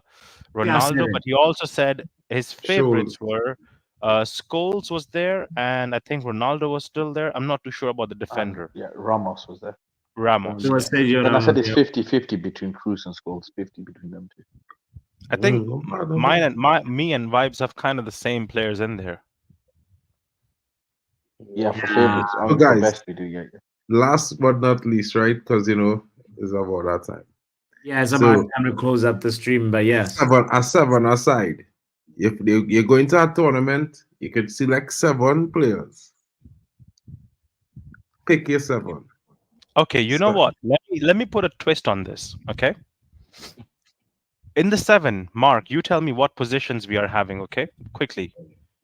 Yeah, you can choose any 7 you want. You could have 3 No. defenders, 2 midfielders, a striker. Okay. Hey, before Exactly. you go, I That's- got a bounce. Big No, up no. everyone. Vibes, Poch, Vibes, you I can't hope bounce. you You I have make to it out wanted the you stay to here. toilet, go bro. first, Vibes.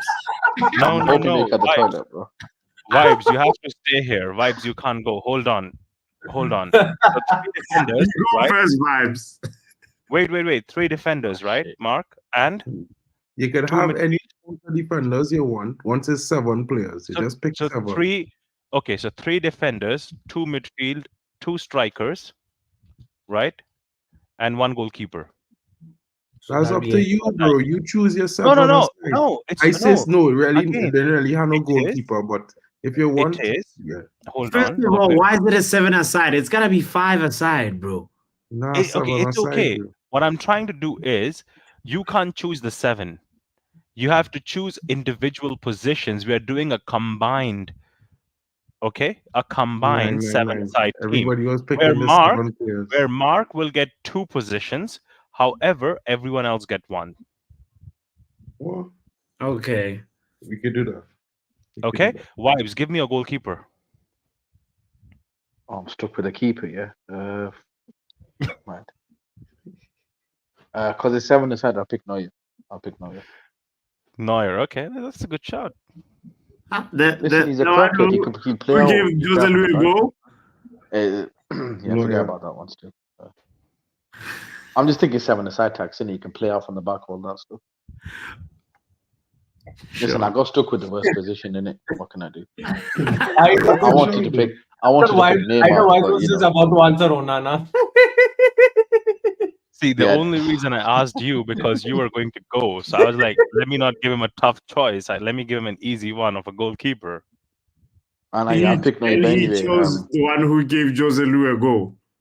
Vibes. I mean, Nah, it's listen. fine, bro. The longevity he's had, he's saved more games for them. Come on.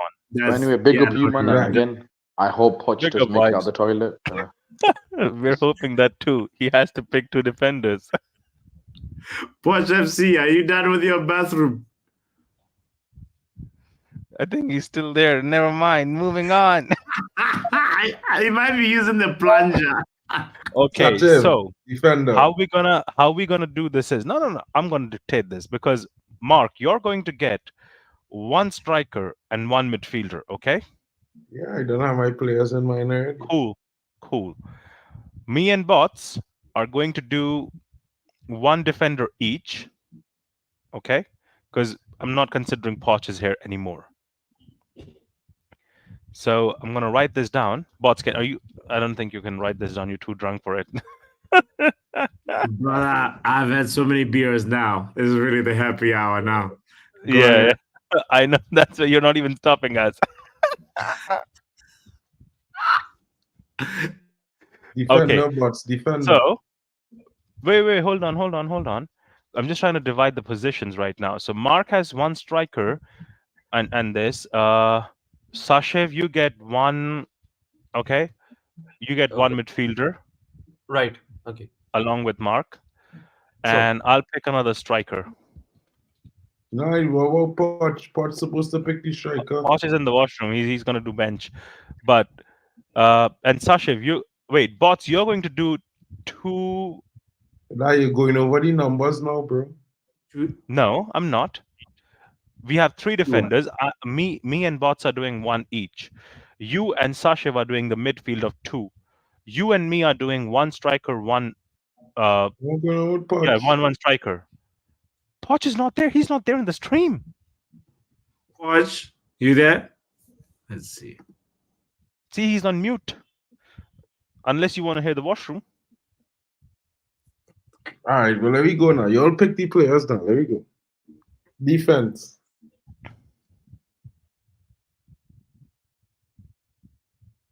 So it's 3 defenders. Sashev, you have to pick 1 as well, okay? Okay. Yeah. Bots, yours first. All right, I'll bring in the aggression of Vidic. Shit.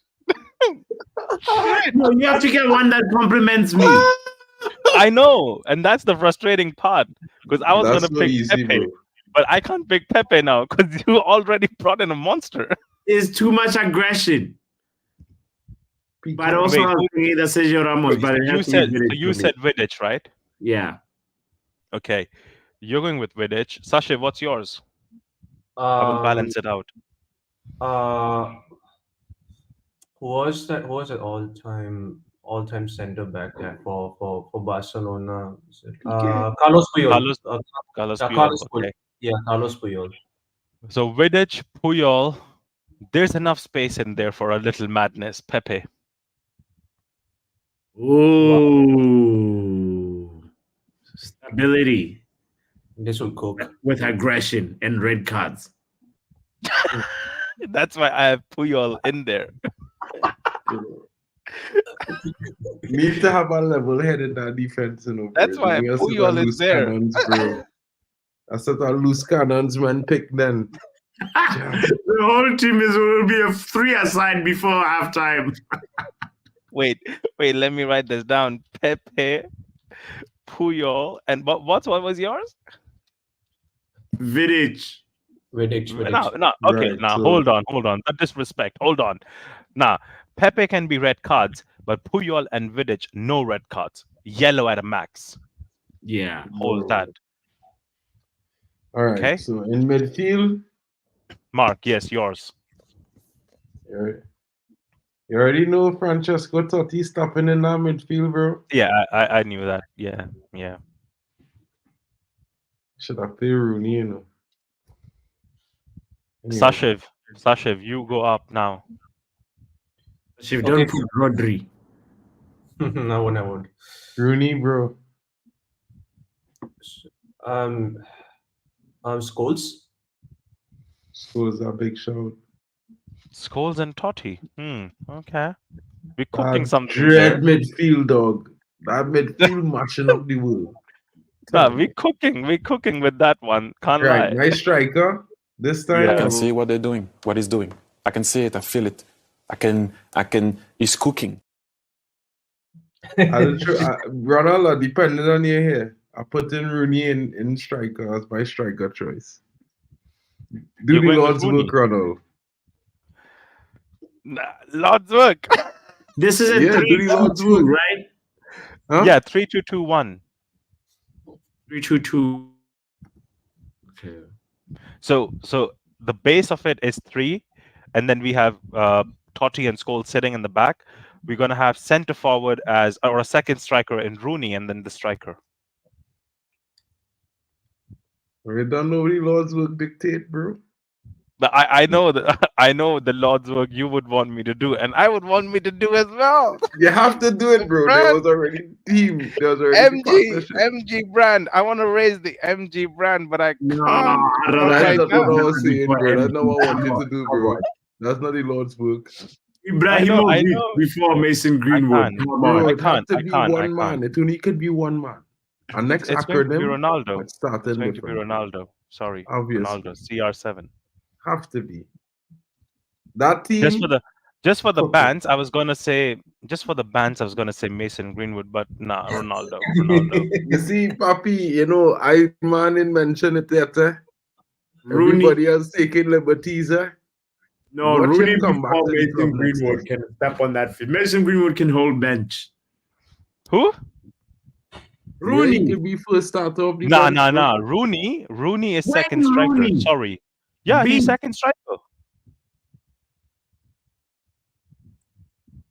So Wayne Rooney is playing as a second striker, and Ronaldo is up top as a striker. That's where it had to be. Because Ronaldo was even at United, Ronaldo was the guy who was always used to be in like the box, and Rooney was the guy who was in around the box. Who would provide? That's true. Exactly. That's true. Because Scholes and Totti would lay it off to Rooney. Rooney is a much better ball carrier than Ronaldo in a certain step. That is where you're mad. That is where you're wrong there. Mark. The best ball carrier in England in 2008 season has never been reproduced, and that was Ronaldo. Understandable. Argue However, the game has progressed. Rooney progressed with many years. Bro, Rooney progressed. Rooney retired 10 years now. It's okay. Ronaldo's 10 years now, Rooney retired. Ronaldo's still there. But would you want Rooney to be up top and Ronaldo to be carrying the ball from Scholes? The man's going to take 40-yard shots. Rooney would be standing there pissed. I'm not getting the ball. Man. Stop talking about Ronaldo like you never see him, bro. When Ronaldo was playing left midfield for United I'm not and right undermining midfield, him. he was the most assister, bro. He had the most assists. Why do you think I'm undermining him? Why do you feel I'm undermining him? No, but ball carrying, like you dribble, sure, Mark, but like ball carrying wasn't like Ronaldo's like. Bro, go back, bro. Ronaldo, bro. Mark, the most I think assists sometimes I have to in the 2 seasons, 2007, sometimes I have to 2008. talk to you as a child, Mark. From, I'm not from under. ball Wait, hold carrying. on, Bots. Bro, Bots, he was the main progressor of the ball. Mark, He was the main progressor of the ball.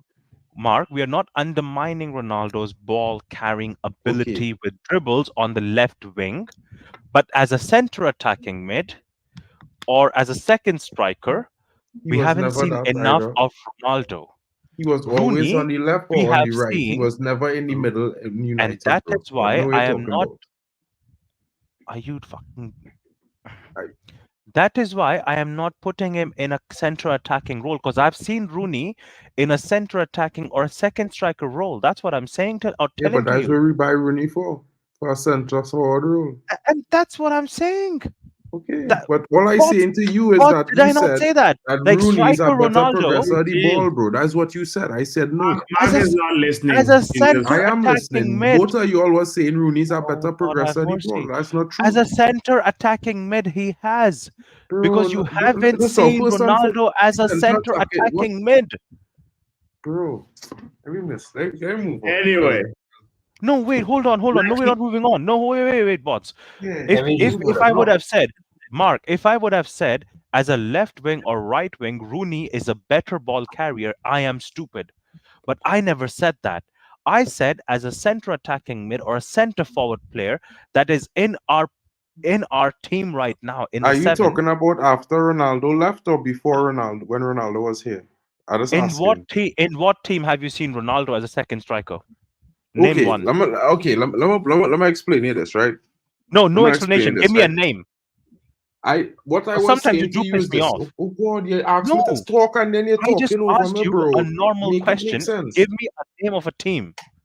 You can't give me a name of a team. All I trying to tell you is in the same team when the two of them was playing together, the ball progressor was Ronaldo, not Rooney. When Ronaldo leave, that's when Rooney became the most ball carrier in United. I asked you a very different question. You're not answering. No, but that's the question I was answering. That's the point I trying to get across. I don't know what and that is why people get pissed. Guys, if we continue, you I ask have a question another beer.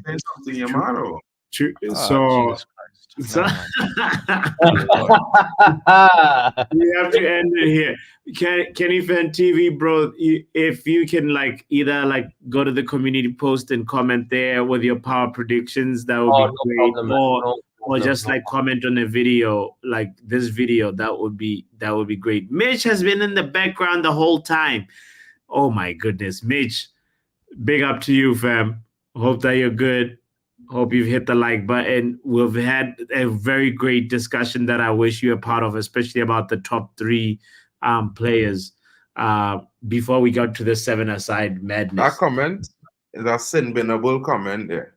Because that is the dumbest thing I've ever seen in my life, bro. There's no way Rooney better technically than Ronaldo. No, it's okay. It's okay. But it's his opinion. It's okay. We move on. Never mind. It's Mitch's opinion. And, that is not even fact, bro. That's not even. And look at Lucky also says Wayne Rooney played different positions, but look at Lucky's Ronaldo too, bro. Like people forget Ronaldo played left midfield, right midfield, left wing, then right wing, and then striker. So I don't understand what men talking about it. Oh Lord. Okay, great. If you don't understand, you don't have to comment on everything. It's fine. I read it. Sasha read it. We just ignored the comment. Okay, Ronaldo's better technically as per Mick. No problem. Cool. That's him. God bless him.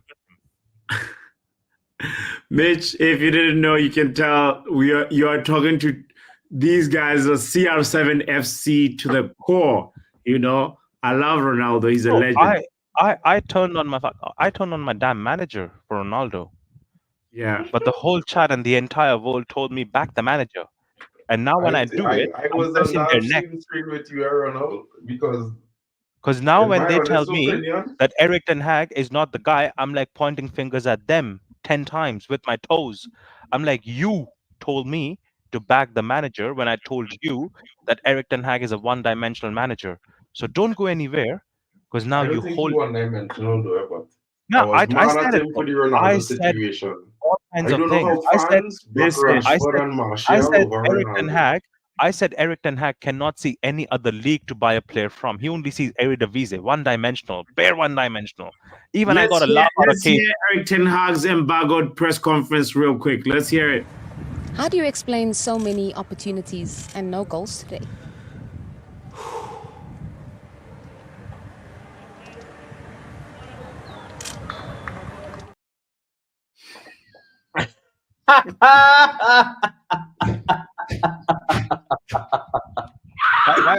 Oh my god. One more time before we close the stream. Ten Hag versus Arsenal. This is him. How do you explain so many opportunities and no goals today?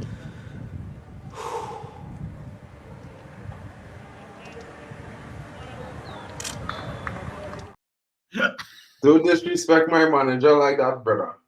Go beyond that. Because they see that there. Bots, I know you're drunk. Bots, I know you're drunk.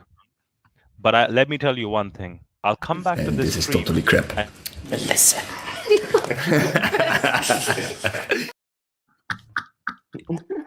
Bots, I will come back. Bots, I will come back to the stream, and you will have to apologize. Okay. For that comment. No, not for the comment. Forget the comment. Forget the comment. We are gonna win against Arsenal, and I will make you apologize, as you know, as the child apology, holding your ears. Yeah, you know that one. That's the ear one, bro. If you gotta get Pochettino to make a home visit to Papi to scream ears like he wait. Hold on. Bots is saying something. Hold on. What are you saying, Bots? If we win versus Arsenal, bro, Ten Hag deserves my apology, and I will not Ten Hag, me apologize. You see a 10-minute stream, Papi? I want to see a 10-minute stream apologizing to Ten Hag as the topic. That is what I want to see. Will be like, so, it's looking good. We don't want no clips. We want 10-minute segment. You know your segment, like you want to talk about hip hop. You know, on your channel for all ages, you're talking about hip hop beef. Yeah. You know what you exposing the children to violence. Okay. So you need to apologize to Ten Hag. We will be there, bro. I know you're not here, but you'll see it in the end of the stream. and you'll hear about it, right? Yes. When you lose tomorrow, right? And then you draw, and Man United win, just remember, the kit that you go and buy is the away kit, the third kit, the white, Antony on the back, 21. Remember, authentic. This man can't support Ronaldinho but supports Anthony. My God. Listen, I support a Manchester United player. Ronaldinho didn't want to come here. He could haul his buck teeth off to next year. Right? You hear what I'm saying? Then why do you like Francesco Totti? Why do you like Francesco Totti? He never came to United. Bro, Francesco Totti was one of the greatest midfielders the world ever seen. Never mind. Article. Never mind. This is going to 4 hours now, guys. Let's end the stream here. But how many years do you have? But how many years do you have left? Arsenal at the Emirates. Bro, we did not park the bus. Right? We did not park the bus, and we scored first against Arsenal. I want everybody to remember that game. Because we are going to beat Arsenal. We can't go for it. I'm trying to wake up. So because I can't do the watch along tomorrow. I'm trying to wake up early, at least to watch like the City game. You know, I'll be there. I'll be there. We will be there. I'll try to be there. Yeah. That one I can mathematically be able to pull it off and watch it. So let's do the watch along for that. Maybe Fulham will have a surprise for us. So here is the scene: Football Power Hour watch along for the Man U game will be streamed from Mark and MUSC fan to Football Power Hour right on Sunday, guys. I will do that for bots. So guys, join us. Let's back the team. You know what I mean? Positivity for the first 45 minutes from all those joining on the panel. You could debunk at the halftime. How do you explain so many opportunities and no goals today?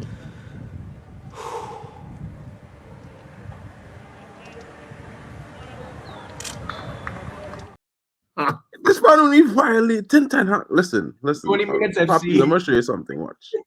Right? Let me show you something. Bots. I have bots. Can you violating Ten Hag, please? One second. Bots. Can you pull up Twitter? I've just sent you a post. They have found a new guy. He is signing for this club. He is going to be MG's new partner in crime next season. Just pull up the tweet. It's mad. Okay, let's see it. Let's see it. Oh, Lord. Oh, no. Check it out. Share it. All right, let me bring it up to the stream as we close. Listen. This is the perfect way to close. This is a madness. Look at what Ronald said. Look at this. Check this out. Oh my God! Man like Mbappe at Getafe soon. Oh my God. He's going to play left wing, right wing MG. Let's go. Wow. And we'll be there. If he has to come to the Premier League, but I don't know where. But it's definitely not Man United because Surgeon I said a statement. I said a statement, bots. Oh, okay, go on, Mark. I have one statement to make. Right? Fans complain about we lacking most this season, and those same fans are the one that protested that player out of the club. I implore you all to see the error of your ways. Right? Football is not about likes. It's not about feelings. It's about a meritocracy. It's about winning football games. The best footballers must play. Talent with effort and hard work trumps talent with less effort and lazy footwork.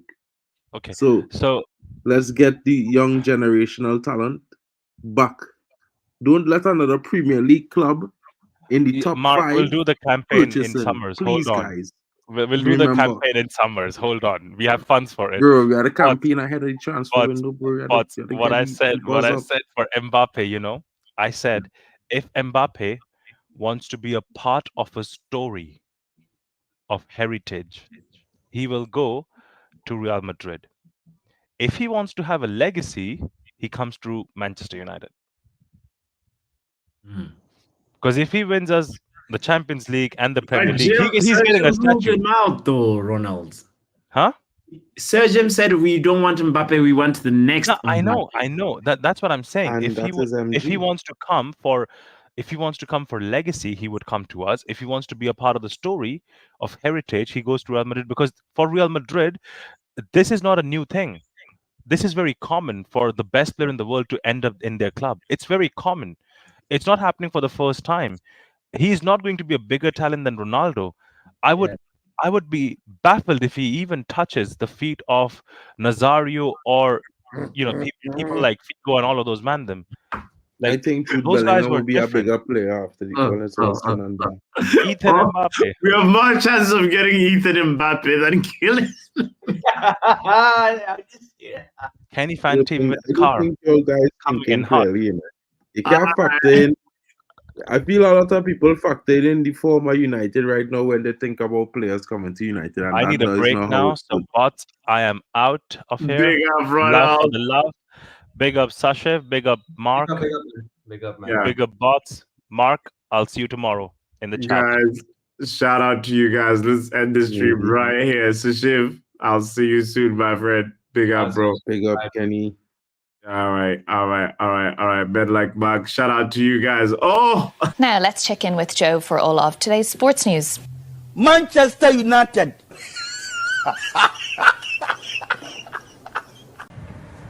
How do you explain so many opportunities and no goals today?